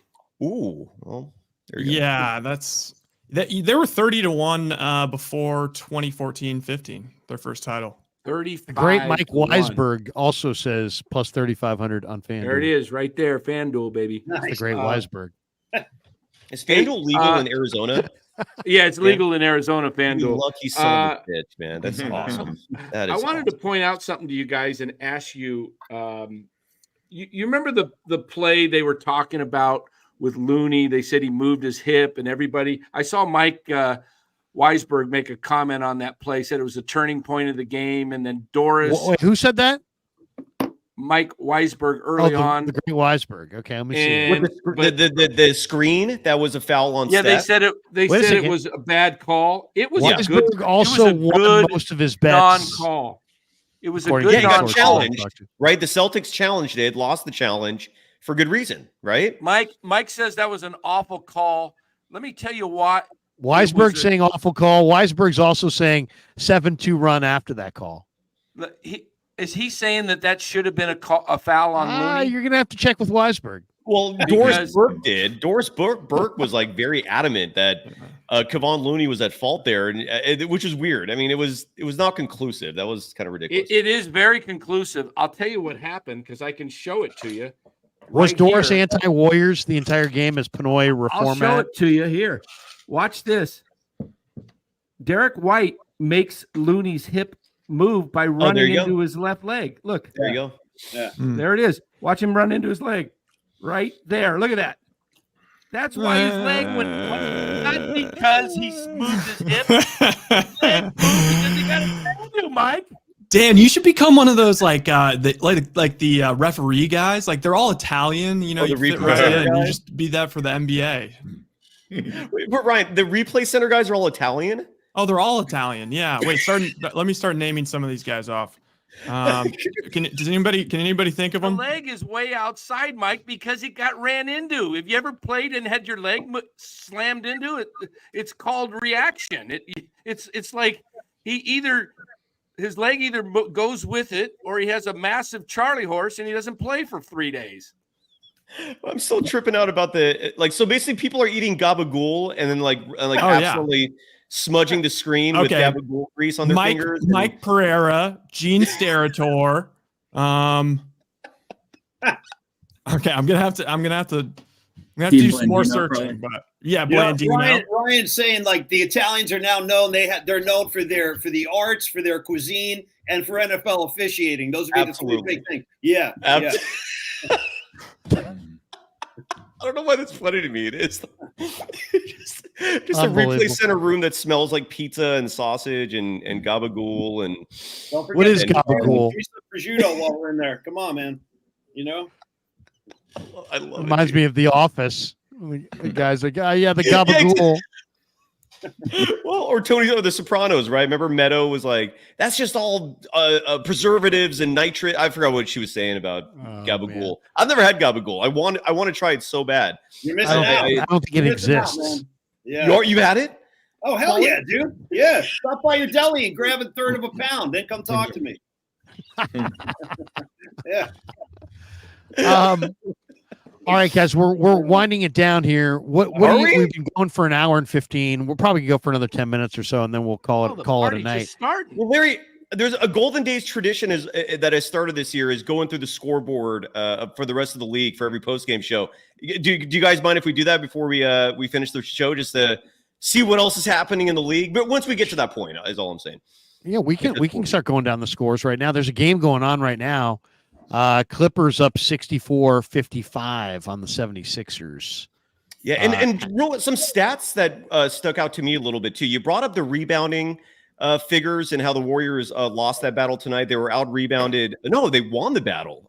They out-rebounded the Celtics tonight, and this is, I think, a huge reason why 53-47 Warriors tonight. On the correct, Cavs. but they also won the points in the paint battle, which is I look at way more closely. The rebounding thing usually doesn't tell a good picture, but points in the paint does. And they won the points in the paint battle 52-36. And again, the Warriors are not just a shooting team, man. They're getting their buckets inside. A lot of that is Wiggins being effective, attacking the paint. He gets to the line a lot as well. Draymond Green is more aggressive offensively. So you're seeing points in the paint from him. Trace Jackson Davis. Stephen Curry late in the game had a fantastic drive. I mean, he's become such a good player in terms of scoring inside besides the obvious three-point shooting. And then you got guys like Kuminga, Looney, GP2. I remember having a couple of impact buckets inside. The point is, they're a good points in the paint team now, and we could not have said that the last 2 years. So kudos to this new team for doing that. Transition offense was completely non-existent last year. Well, they were the worst in the NBA, which is really crazy. They just didn't get out and run. They never got any easy points. You notice how Kerr almost after every bucket or rebound is waving, come on, move it. He's just like, go. He wants Nelly ball, man. Just get up and go. Well, and especially in the regular season, you can steal so many possessions. They were +9 on fast break points, so that's huge. What's impressive to me too is that, I mean, in this game they only had 22 assists, but they've been piling up some pretty good assist totals, and they don't turn it over. I mean, to me, the fact you're always worried about turnovers with a team that relies on body movement and ball movement like the Warriors do, and yet their turnovers have been very under control thus far this year for the most part. I think that's been a good sign. Hey, Cy, could you put up the last comment there by Pinoy? I don't have that control. Larry does. Larry, the comment there. I like what he says there. Warriors. He says Warriors one of the best rebounding teams, but we can't stop begging for a 7-footer. But we can't stop begging. They are bigger this year, but not in the traditional sense. Well, I beg for a 7-footer for one reason and one reason only. It would make Steph's life a million times easier. It would. I mean, imagine having someone on the court that Steph, if they're double teaming, would just go, here you go.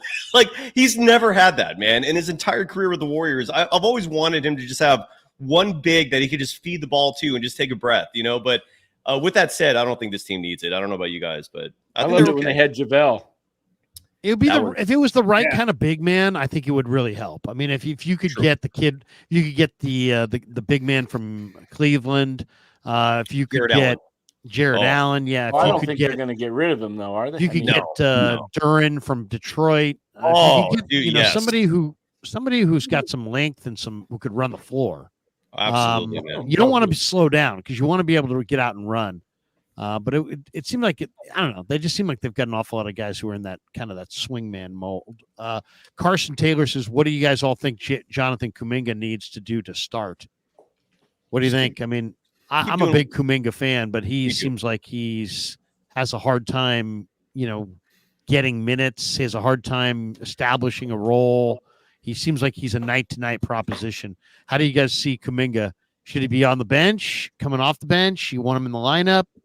I kind of want to see him and Moody be kind of force-fed and let the team kind of adapt around them. But that's not going to happen. I mean, they're just not going to do that. They're going to make those guys work around the rest of the team. It's kind of hard to argue right now, though, the fact that they're 7-1 and what are they, second in the league in point differential behind OKC or something close to that? Right. Yeah. So, I mean, I will say this. I really, really like Kuminga. Think he's going to be a great player, but there are times where I feel like everybody on this team is playing one way and he's playing another. Like he's like the one guy that like the ball is sticking in his hands and the ball's not moving. And he's making decisions like I will take this ball to the cup. Like, this drive. And sometimes he gets a little bit happy with that when he's just running the second unit. Yeah. I agree to disagree. Kuminga, that overtime game. You're like the biggest Kuminga guy of all time. No, right? that's nothing to do with it. It's just you're sitting here saying that sometimes you think he holds the ball too much, or what are you trying to say? That he's an I'm saying that player? the ball, the ball sticks in his hand. Agree to disagree. Okay. I don't agree with that at all. I every time he has the ball, if he attacks the paint, it's a smart decision. His field goal percentage is very high for good reason because he's making smart choices. His turnover number is not anything outrageous. So he's not making mistakes turning the ball over. He passes the ball a lot. I even put on my social media account tonight this incredible play where he fed Trace Jackson Davis for a slam because he's routinely looking for his players. We can agree to disagree, Ryan. It's okay. It doesn't mean I'm a Kuminga fan. I just don't see what you're seeing, which is that Kuminga is an ISO player. I don't see that at all. I think he's perfectly within the flow of the Warriors offense. That's just me. HR says biggest offseason upgrade was Stotts and Stack over Kenny Atkinson. Dunleavy. I was saying that for months ago. Yeah, dude. Strongly agree with that. You see the difference. You clearly see it. One example of this, Kuminga 2 games ago finished the game. I don't think we would have seen that with a different assistant coaches. So Kerr is going with the players who are doing best. Like Wiggins, for example, I think last game was 1 of 9 from the field. He did not finish the game. He played 18 minutes. So even though the favoritism is still there, you're seeing the Stotts Stackhouse influence in the sense of individuals getting minutes for deserved time. Whereas before, Kerr just played his favorites. Like Klay Thompson should not have played 32 minutes in an 0 of 10 playing game. Yet he did, and we're not seeing that this year. So I'm happy. That's me. Han Solo Dolo says the only cheap big man the Warriors can get and are targeting is Jonas Valanciunas. I don't think he's cheap. Doesn't he make like $14 million a year or something like that? I don't think he's 20. He's making around 20, but 20. Yeah, I mean, so I even undershot that. I like Valanciunas. He's a smart basketball player. He's got skill limitations though. Nick J says biggest offseason upgrade was Cyrus going to Golden Days. Can't argue with that. Yeah. We got this one from Bill M. He says, I think the problem with Kuminga is that Kerr hasn't found him a good spot yet. Tonight he played very little. Again, it's going to be situational. He finished the game. He basically won the game against Houston in overtime for him. Yes, he did. Great call. I personally, I just think Kuminga is just not fully there yet. And this has been Kerr's endless struggle, which is he wants to be a championship contender while trying to get Kuminga and Moody developed. And he's not a ball handler like Pajemski, which is clearly Kerr's favorite. Like if you can handle the ball, that's half the battle with Kerr. So Kuminga doesn't fit that bill yet, although he's way better as a ball handler now. You see him actually running the point at times. I think he's going to be fine, dude. He's 22 years old. Before we run down the scores, though, what's the end game here? I mean, yeah, if you said to me, are they going? If bet that they will either keep him and sign him, or trade him and get impatient for somebody that can help them win right away, I think that's what they're going to do. I don't want to do that. I would rather stay the course with him. He's 21, 22. He's so young. He's a virtual baby. Stay with him. This guy would be in college if this were a different decade. So you know what? Stay with this guy. He's improving. He's one of the greatest athletes in the league today. I know there's some raw spots. I know there's some rough spots. I know there's frustrating moments. Stay with this guy. Don't trade him for Jimmy Butler. Don't look to trade him. Mm-hmm. But if you made me say right now, you got to wager everything you have, the Warriors are either keeping him or trading him. They're trading him. They are trading him.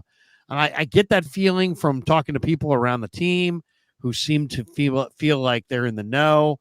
I just get the feeling that Kerr and Dunleavy are going to sacrifice Kuminga for some piece, and hopefully it's the right one, because we all know that is going to burn them on the back end in a huge, huge way. At least that's how I feel about it. The only reason why I think Kuminga stays is because his biggest supporter, at least one of them, happens to own the team, and that's Joe Lacob. Joe Lacob likes Kuminga. He wants Kuminga. I have no idea how Mike Dunleavy Jr. feels about him. What's up?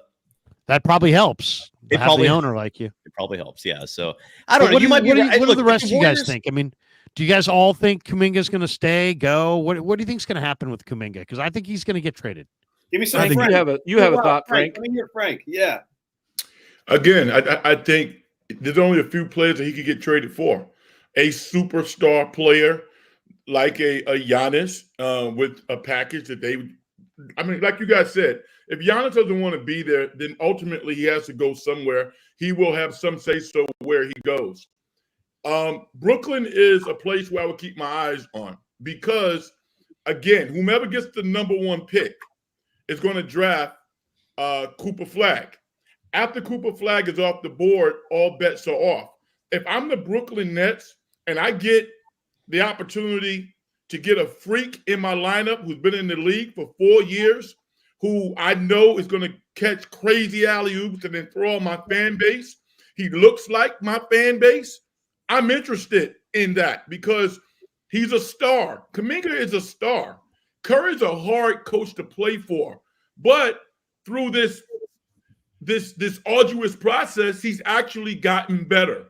Yeah. And I think the league recognizes that he's a better prospect than even sometimes the Warriors think he is, which is why the Warriors are always putting on pause. Oh, we love Kuminga. We won't give him the contract, but we love Kuminga because they don't want to look stupid.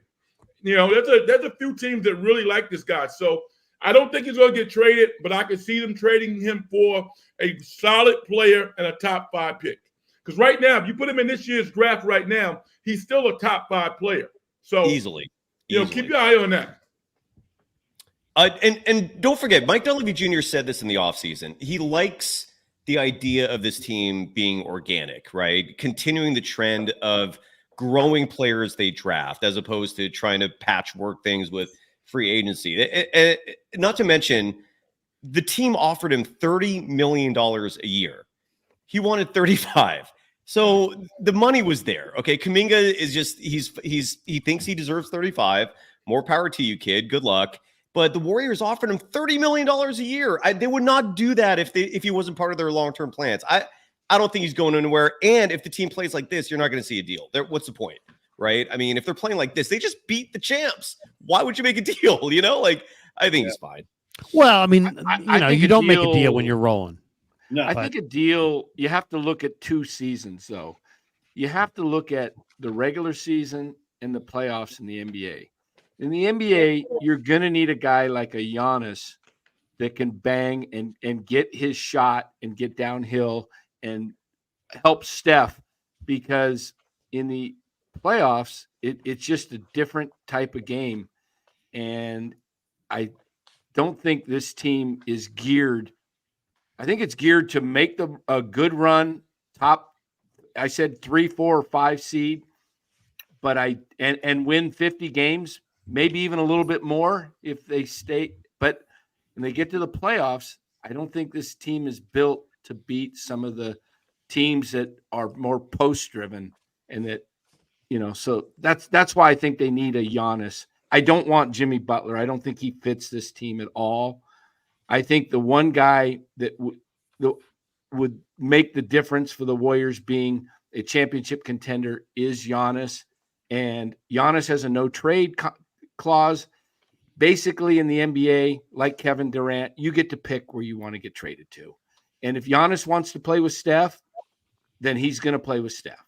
And if Giannis wants to stay in Milwaukee, he's staying in Milwaukee. That's just how it is. The NBA players, the superstars, call the shots. Yeah.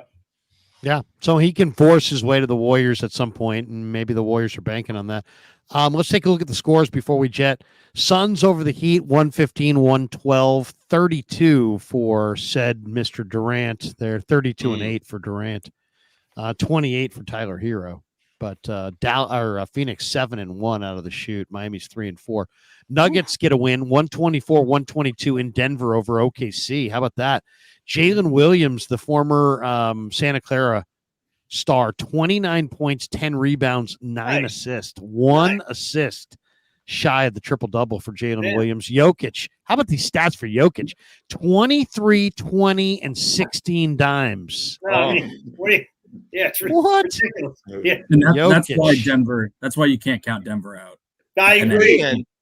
And that's why the Warriors have a team built to handle OKC, because the Nuggets might give the Warriors problems, but they're not deep this year. So the Nuggets are like what the Nuggets were in 2022.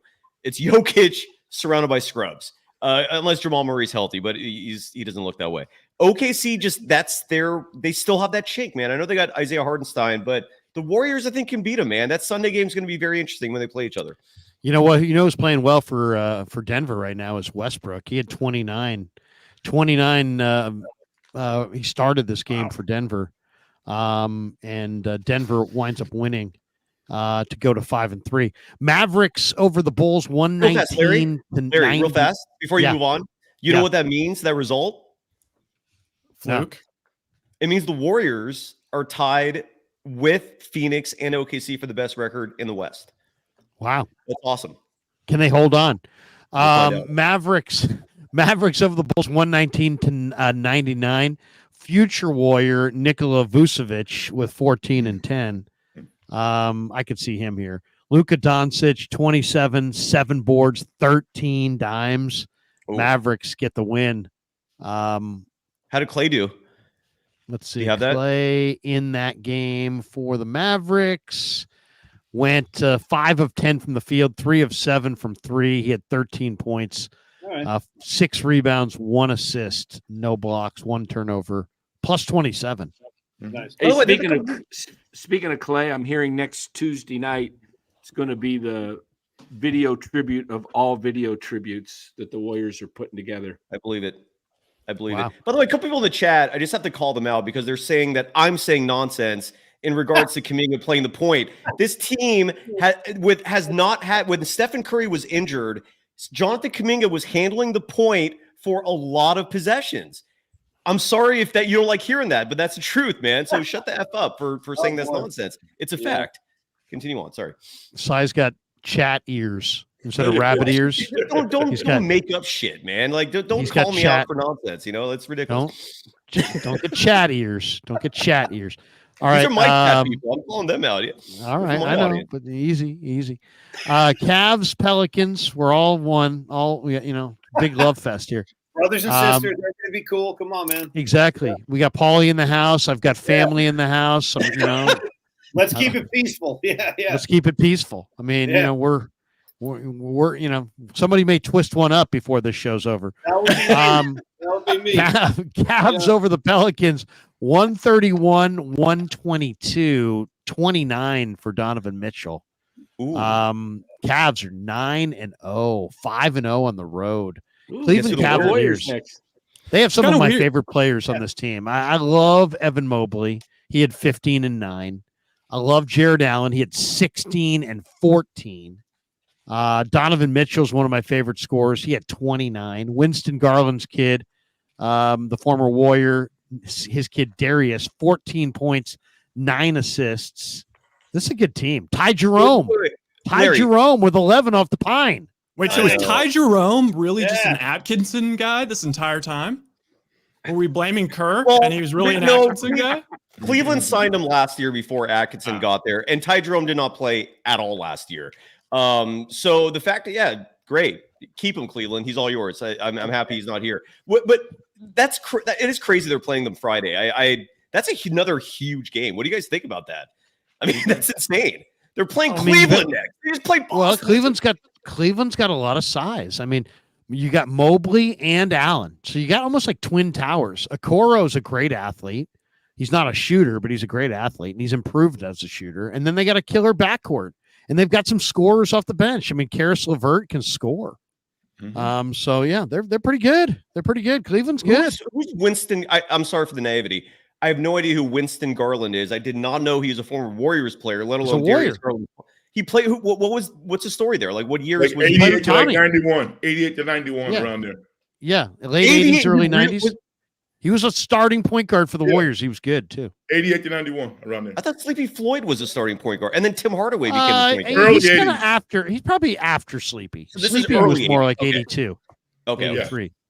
But Winston Garland was a good player. Now his son's better. His son's bigger and better, but his dad was good.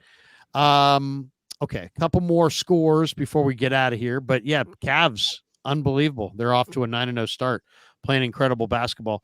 Also tonight, Lakers, Grizzlies, Memphis. They're another team. We haven't talked at all about them.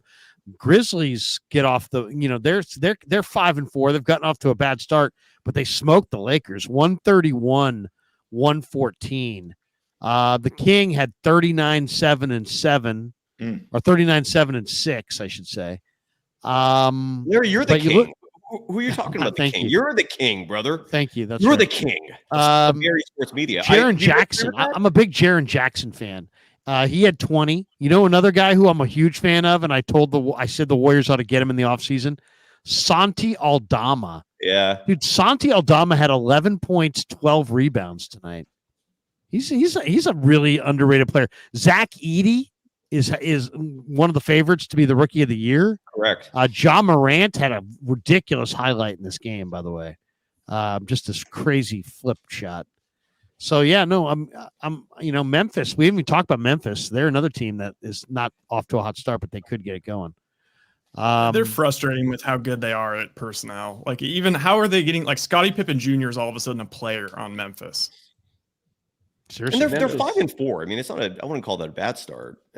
They're doing okay. No, but I mean, I think of them as one of the better teams in the West.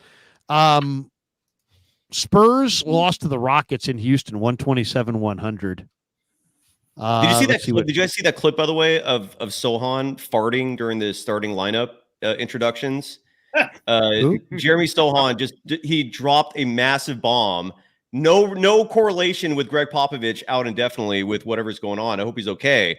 But Sohan drops a fart bomb, and you see Chris Paul everyone's like Wembanyama's putting his jersey over his mouth. It is one of the funniest things ever. It's I saw it. Yeah, no, there's no mistaking what's going on there, man. Yeah. Unbelievable. What else? Oh, Hawks beat the Knicks 121-116. The number one pick in the draft. How do you pronounce his last name? Ricochet. He had 33, 7, and 3 steals. Wow. And Towns had 34 and 16 with 3 blocks. Nice. That kid's pretty talented. I didn't realize he was that kid. Pacers over the Magic 118-111. Franz Wagner 28, 8, and 6. Jarris Walker had 17 and 6 for Indiana. Indiana's 4-4. Hornets 108-107 winners over the Pistons. Cade Cunningham with 20, 10, and 10. A little triple-double. LaMelo's back doing his thing. He had 25, 6 rebounds, 8 assists. Saw a highlight of that game. I'm not sure if it ended on an alley-oop dump. Yeah, it was a Brandon Miller an alley-oop dump. Buzzer beater. To end the game? Yeah, to end the game. No, it was a putback. It was a putback. Like, it wasn't a dunk, but it was a putback by Brandon Miller to end it. Nice. Like half a second. Yeah. And then Kings Raptors in Sacramento tonight at the Golden One. It's 101-97 with 8:12 left. It looks like Sabonis is on his way to a triple-double. He's got 15 points, 12 assists, 9 rebounds. RJ Barrett, who's just been absolutely smoking hot for the Raptors. He's already got 23. There's 8 minutes left to play. RJ Barrett, tremendous. He's coming. We all know he's a Canadian player. We all know you love Dick. How That's is right. Grady Dick doing in this game tonight? Let's check out Mr. Grady. He started that highlight there somewhere. Sorry. 7 points. 7 points for Grady. And yes, I know I'm immature. Sorry. 7 points for him. Carlos Boucher, or not Carlos. Chris Boucher, the former Warrior, off the bench, double figures. He's a pretty good player. He is. And Sacramento's got the 101-97 lead now with 7:41 to play. And into the third quarter, Clippers up 84-68 on the Sixers. So Harden's got 17 already. Paul George with 14 and 7 rebounds. Did you guys talk about that deal with Embiid? With Embiid and the media getting suspended? Yeah. Well, go ahead. What do you want to say about it? Well, I just wonder what your thoughts being in the media. That could have been you he shoved. Oh. It might be Cyrus, the way Cyrus is talking tonight. You know? You're next, dude. Cyrus, you're next. I promise you a player would never shove me, man. Well, here's the thing. I'm never bringing up dead relatives. I'm never going there, dude. Here's I go in and talk to the players all the time, right? Not in the NBA locker rooms necessarily, because they're a little bit more difficult to get into, but at least for the NFL. And I've never had a player ever, in any way react harshly to anything I've ever said to him. But I also don't challenge these guys, Right. And I definitely don't write stories or do YouTube live streams or videos about their family members. I saw DeMarcus Cousins bow up on a Sacramento Bee guy at one time who was like 55 years old. And I kind of knew him through another writer, and I thought that was really weak. And I don't like that. Obviously you're bigger, stronger, younger, tougher. It's like some of the people covering you are like 60 years old. Just don't bow up on a six. If you're 25 and in prime of life, don't bow up on a 60-year-old writer who, there's a better way to handle it. Go get a PR person and tell them your side of the story, and then let them deal with it. That's what I would do. What if it's a media on media? Let's say, Larry, I need Andrew Baggerly in the nuts for you. Would that be okay? I have no idea even what are you even talking about? Crabgrass, Larry. You know it. You're human. No, but so what? What's your point? What's the point? My this point is is, not would that what be we're okay talking about. if I need him in the nuts? No, it's not okay. But here's the thing.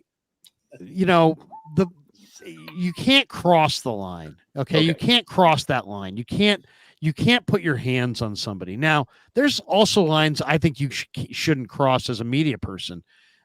Keep it to me, I'm very critical of the 49ers, but I keep it between the lines. You have to. And I don't criticize. I'm not criticizing Kyle Shanahan as a person. You never hear me say, I'm not going to yell, oh, Kyle Shanahan's a coward. I don't do that crap. And other people do. And so all I'm saying is, I understand if the players get mad if you cross that a line of respect, but you can't. I don't care what line you cross of respect. You can't put your hands on somebody else. You just can't. You just can't. I don't care who it is.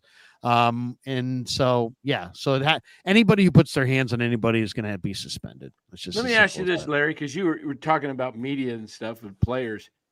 That thing that happened, it's probably been 30 years ago with Jim Everett and Jim Rome calling him Chris. Do you think that was staged for Jim Rome, or do you think that was real? He's been asked about it many, many, many times. It was real.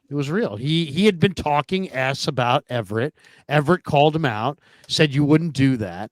But think about how low grade that really was. Yeah. Now, if that happened today, the articles that would be out there ripping Jim Rome for being sexist would be off because he was basically calling him a girl's name. He's like, oh, you wouldn't do that again. And it's like, so he's like, Chris. so you're calling him a girl's name, and that level of ripping would be viewed as Neanderthalish now, right? And people would just push back harshly on Rome. If that exact same situation happened right now, people would push back harshly on Rome, and he'd be fired. Don't you think?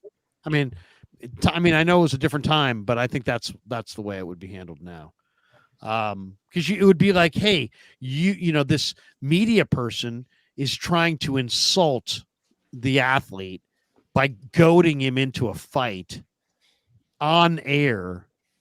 You know what I mean? It's just, it would not be. What happened with Grant Cohen and that player? Like what? Like I never got the whole. What? Javon Kinlaw? Yeah, I guess. Yeah, I just remember that was ugly. I did see that, and that was ugly. Like Kinlaw and him got into an argument. Kinlaw knocked his hat off. Then they did some kind of video together. Kinlaw was verbally attacking Grant. Grant seemed like he didn't know what was going on.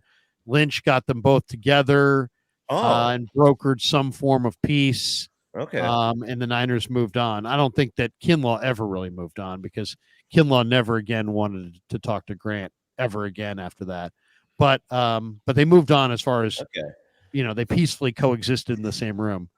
I only saw the live stream thing where Kinlaw was pissed. I didn't know what happened. What Kinlaw was really mad about there was that Grant said that he had 90-year-old knees, and it's like when you attack a player's body publicly like that, you are kind of going at his money. And to me, that's as far as I'm concerned, where's the line? There's the line. If you don't know where the line is, that's the line. You don't go at another. I don't care if we're talking about anybody. You don't attack another man's money unless you really want to fight to the death. You know what I mean? You just don't. You just don't do it. So that's the line, I think. Hey, Krugs, I learned that lesson when I was in high school when I watched Risky Business. If you guys remember, hey now, Joe Pantoliano had played Guido the Killer Pimp, and as he cleaned out Tom Hanks' house, stole all the furniture, as he was driving away, cracks open a beer, and he yells the last piece of advice to Tom Cruise. He goes, "Right, remember, never fuck with a man's livelihood." And then he drives away. So Krug, you're 100% correct. You don't mess with a man's livelihood. You just don't. Great reference. Hey, that's gonna do it for us. Let's promote everybody on the way out the door. Danny, go ahead. Tell us where they can go and find your content. Yeah, head on over to NorCal Sports Network on YouTube. We're just gained a sub or two. We're like 1 or 2 away from 2,800 now. Nice. But we want to get to 3,000 soon. So if everybody watching would go over to NorCal Sports Network on YouTube and just hit that subscribe button, would greatly appreciate it. Do you live stream your HOA meetings? I know those are Danny will Well, Danny, we'll talk to you soon. All right, thanks, guys. There you go, the great Dan, Coach Emilio. Rye, where if people want to check you out, where can they find you? West Coast Smitty on X? Yeah, that's it. Nothing else going right now. What have you been? I haven't seen you in forever, Ryan. Like, what are you up to? Dude, I know. Bro? It's been years. I'm working a different years, job, man. Yeah. He's in Southern Cal, right? Yeah, Southern Cal. It's I'm putting on festivals. Me and this other guy are putting on festivals. Actually, surprisingly going well. That's awesome, brother. That's good for you. You're an event planner. Is that kind of like the proper title for what you do, or? Yeah. You could say sort of. Okay. Building. Awesome, it's like man. It's like a startup situation. I don't know.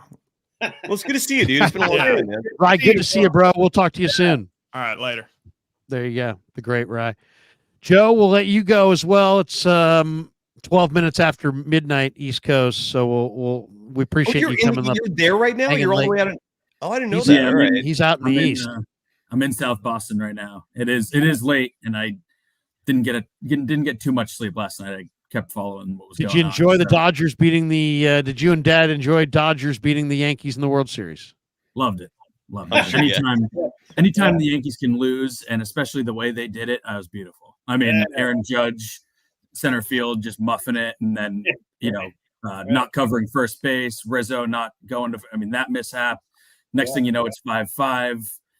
They lose. I mean, that was wonderful. I haven't talked to you about this, but your father and I and your mother were watching Gibson's home run in game 1 at a UC Davis football game through like a screen. Nice. Through like a snack bar screen.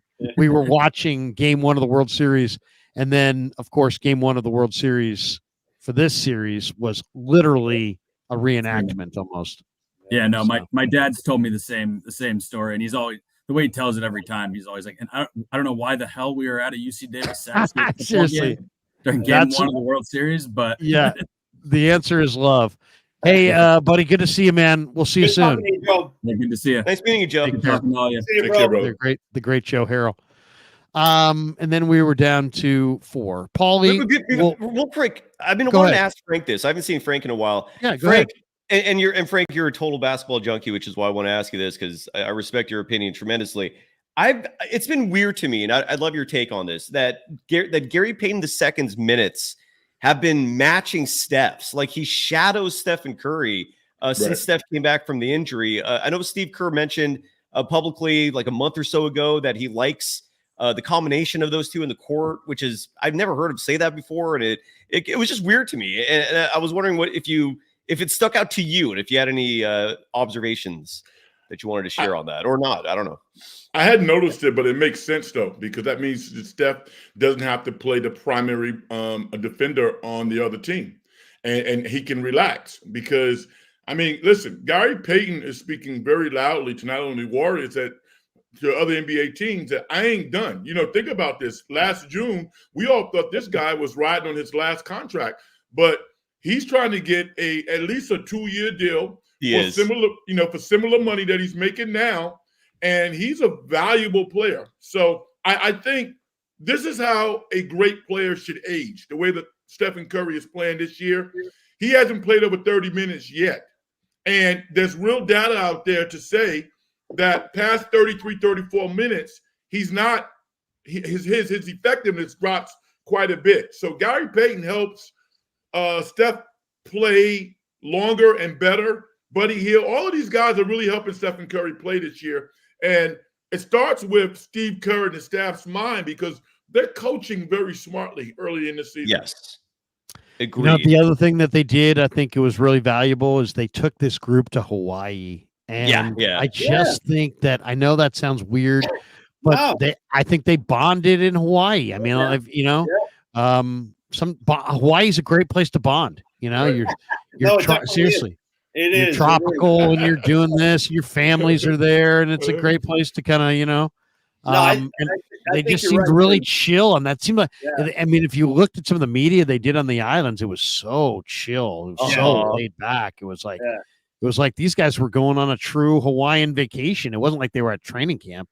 So I thought that might have been kind of a key factor, just because, they clearly started the year. I mean, one of the challenges is going to be getting along, because there's so many guys who can play. Correct. So the fact that they went to Hawaii and got this chemistry going early, I think is maybe one of the major keys of their season, because you're not going to blow up if you got a bunch of good vibes in the room. And right now they got a whole bag of feel good going. I mean, you can tell they feel good about each other. They're sharing the ball. They're playing fast. I mean, I love it. I mean, it's amazing. If you had told me that this is what it was going to look like, I would have picked them to win 48 games. Instead, I said 38. So, I'll give Kerr credit. Kerr, you can question things about him, but the one thing that he does very, very well is what Phil did very, very well, and that's get a group and keep them together and bring them from point A to point B, and have them kind of become endearing to your players by educating them and, being positive. And, I don't know. It just seems like Kerr has the same traits that Phil had. Is like the Bulls grew together. I really think that Warrior year a couple of years ago when they won the title, there were other teams that were as good as them that just got fractured along the way, and they just didn't. So if the Warriors can just play out the schedule, keep the minutes down, don't fracture as a team, stay together, maybe make one strategic pickup at the trade deadline. Yeah, I could see them making a run in the West. I could see it. There was amazing to say. There was a play in this game where Steph tried to do like a home, like a football pass. It was almost from one end of the court to the other, and it got deflected, ended up as a turnover. And Steve Kerr chastised them for that. I haven't seen. It's been a long ass time since I've seen Steve Kerr actually like coaching Steph and not being happy with them. And that was a sign of what this team is trying to do now. They're holding everybody accountable. Again, Draymond Green was benched the other night. That's not something you see every day. You got to love what you're seeing. And it's So vital. far, yeah, it's vitally important that they hold their stars, because last year, I mean, come on, we can talk about this forever. And this is, think about this. How long have we all been watching sports? For a long, long time, right? Oh yeah. How many good teams can you ever remember in any sport where they talked about factions of the team instead of the team?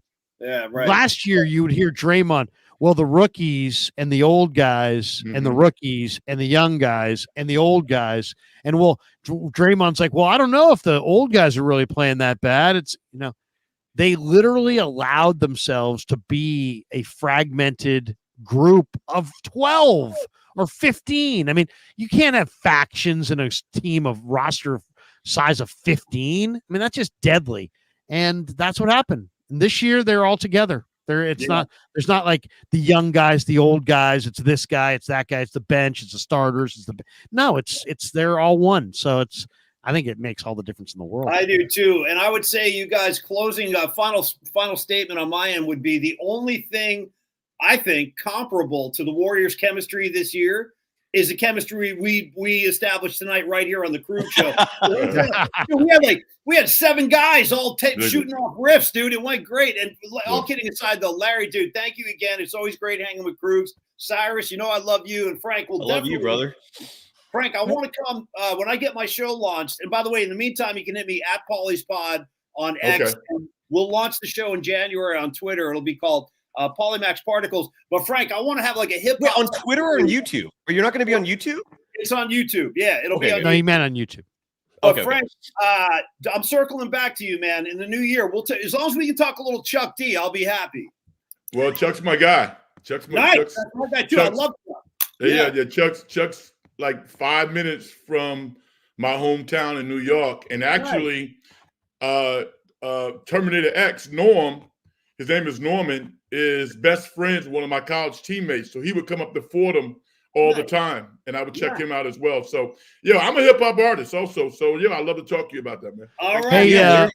Hey, you know what? Why don't we do this? Paulie, Frank's got a killer song here. We'll play this out. We'll play this out right here. I love this. Is Frank's song. Yeah. Now, Frank, this is Make You Feel. This is when did you put this is not your latest song. No, this is one that we've been playing on the show for a while. Tell us a little bit who you collabed with on this one, and we'll play it out here at the end. All right. I worked with a producer in San Jose. His name is Diella. And he's a really, really talented guy. I mean, we become brothers. And there's this incredible singer. I've never mentioned her name before because she's so popular and she has millions of views. And just from an integrity perspective, I sent her out my music, and to my surprise, she liked it. But she has, because she's a superstar. She is internationally known. Her name is Sonarelli. And she took what I did to a whole nother level.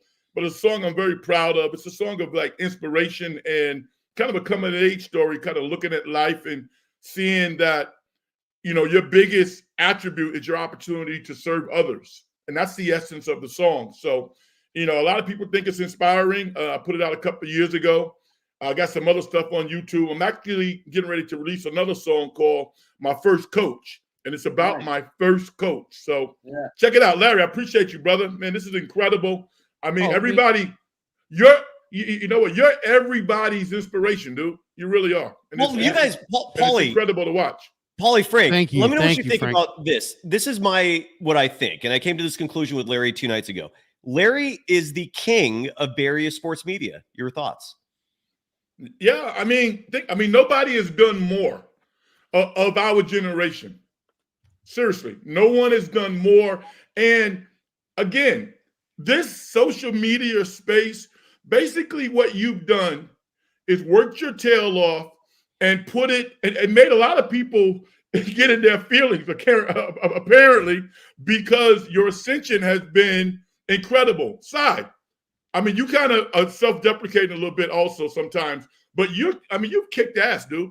You really have. And for people who like what you do, they can't get enough of you. So, I feel very, very fortunate to be in this space and to know you guys and to have relationships. But Larry, I mean, continued success, man. It's crazy. And now you get your son involved. Kevin has turned into one of the great producers in the game right now. Yeah, already. Awesome. Yes. Yep. He's fantastic. I will say this. I mean, I'm glad that we're down here to the final, the three of us here, because I mean, all really the three of you guys could absolutely dominate in this arena.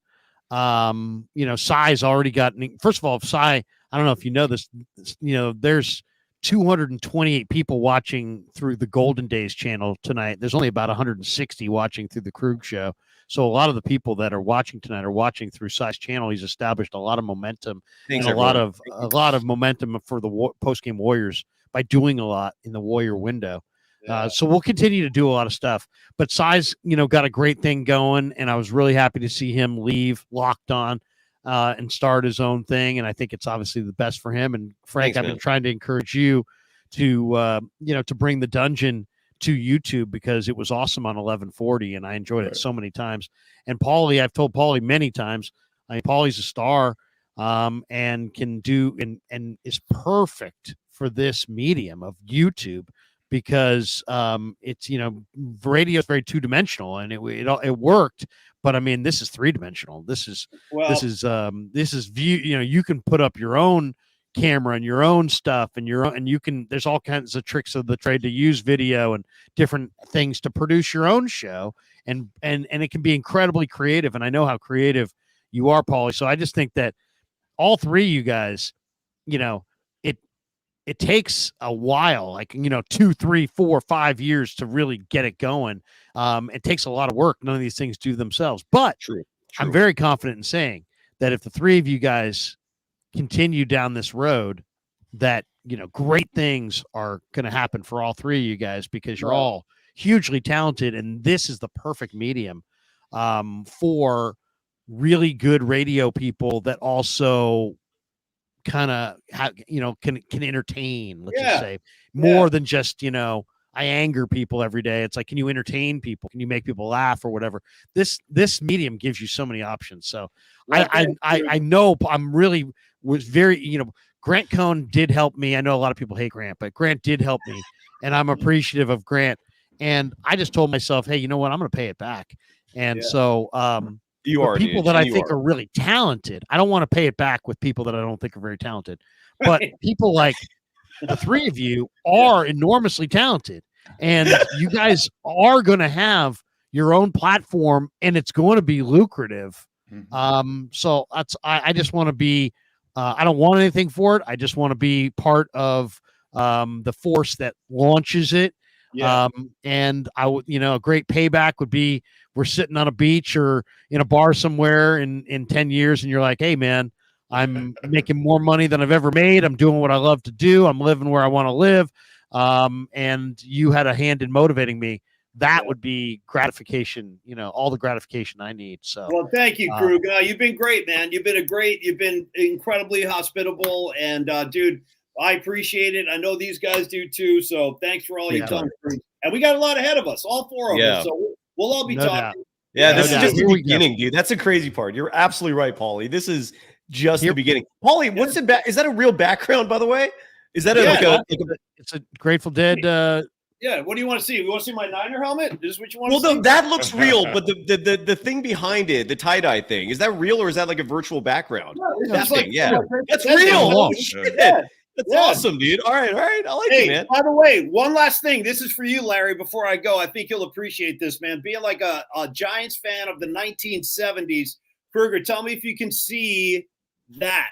Oh, wow. Jack Clark. Yeah. That was my it guy. ain't Will. It ain't That was Will. my guy too. That was my guy, man. Jack was unbelievable. The Jack Ripper. was- Yeah, he was The my Ripper. hero when I was a kid. Do playing you Little League. remember the team that the Ripper owned? He absolutely dominated them. I think he hit over 500 in his The Mets? career. The Dodgers, right? Is it the Well, Dodgers? he did that. He beat the Dodgers in the playoffs against Yeah. Niedenfuer. Everybody Yeah. remembers that. That's his Yeah. most famous Jack Clark hit. Yeah. Supposedly, Jack Clark, he hit the home run and he ran right towards the Cardinals' first base dugout, and he's like, "That's what a big fly looks like, motherfuckers." Yeah. And then he circled the bases. That was a great day. That was when he beat the Dodgers that day. Yeah. I think I might have still been in grammar school, but that was an incredible day. Yeah. I loved it because we could watch baseball playoffs in the fall. They would let us sometimes watch the baseball playoffs at school. Yeah. And the dude, but yeah, Jack dominated the Pirates because he was a Pittsburgh guy. He's from PA, and he would roll into Pittsburgh and he'd have like 11 hits in the series. I mean, he was just amazing. Yeah. And I had him on the show one time. He got into a motorcycle accident without a helmet in Arizona, and I think the Ripper, that took a lot out of him. So, but good dude. And get this, Jack Clark. You know what he was known for more than anything within the game? What? Jack Clark at the end of each series would tip the clubbies like $300. Wow. At the end of the series. This is in the 80s That's when good to hear. $300 was like $1,000. Yeah. You know what I mean? Yeah. He tipped the clubbies like better than anybody. He was like That's the biggest great. tipper. That's The great dude. to hear. Great to Jack hear. the Ripper. Dude, that's That great. dude It's unbelievable. assaulted the baseball. He was Mr. Doubles, man. That dude was just he would. Just, I mean, if you had to catch that ball, I mean, hopefully you had some padding in your glove. Yeah. Because that thing was coming. My favorite Jack Clark memory, it was 1978. The Giants were competing for a playoff berth with the That was great Dodgers. to hear. It came to time for an August Giants-Dodgers series, Friday, Saturday, Sunday. And they sold out what they called the old football seats in right field because it was the Dodgers. So now you get all the football seats. And Lee Lacy comes up in like the seventh inning, and we're sitting right over the bullpen down the right field line, and he hits a screaming line drive to right center, and Herndon and Clark collide. Ooh. And Clark catches the ball, but they Herndon was 6'3", 200 pounds. Jack Clark was 6'3", 225. These guys collided. It was a huge collision. The ball rolled out of Jack's glove at the end. He caught it, but when he rolled to the ground, he was knocked out, and the ball rolled out of his glove. And Lee Lacy circled the bases for an inside the park grand slam. Wow. And the Dodgers beat the Giants, and all the fans in the bleachers. I remember because I was 8, started chanting bullshit, bullshit, bullshit. It was epic. It was an amazing night. An absolutely amazing night. The dude. All right, so that's going to do it for us tonight. Here's Frank's song on the way out. It's called "Make You Feel." Enjoy it. Real quick, before we go, I just want to mention as well for upcoming Golden Days shows. Our mutual friend Damon Bruce and I, we're going to be doing a show tomorrow morning at 11 a.m. We're going to sleep on it and kind of let this game soak in, and we're going to absorb it for a night and then break down what happened and preview Warriors Cavaliers Friday. And then Friday night, Sophia Jones, Mark Jones's daughter, the ESPN broadcaster, she's now co-hosting with me once a week, and she's a burgeoning talent. She also got hired to be the color commentator for all USF games. So if you're a USF Dons fan, catch her on those broadcasts. But she's going to be with me Friday night for Warriors Cavaliers post game. That's another heavyweight title fight that the Warriors are embarking in, and should be fun. So that's what's coming up next on Golden Days. And Larry, thanks for hosting this program tonight, brother. This was awesome. Thank you to everyone, man. Paulie, Frank, great to see you too, man. This was awesome. You guys. Peace out, Thanks to Mancini's for sponsoring. Thanks to Pig in a Pickle. Thanks to all of our sponsors. And here we go. Frank Red's going to play us out. make you feel Frank's hit from over a year ago, but it's fantastic. Here we go.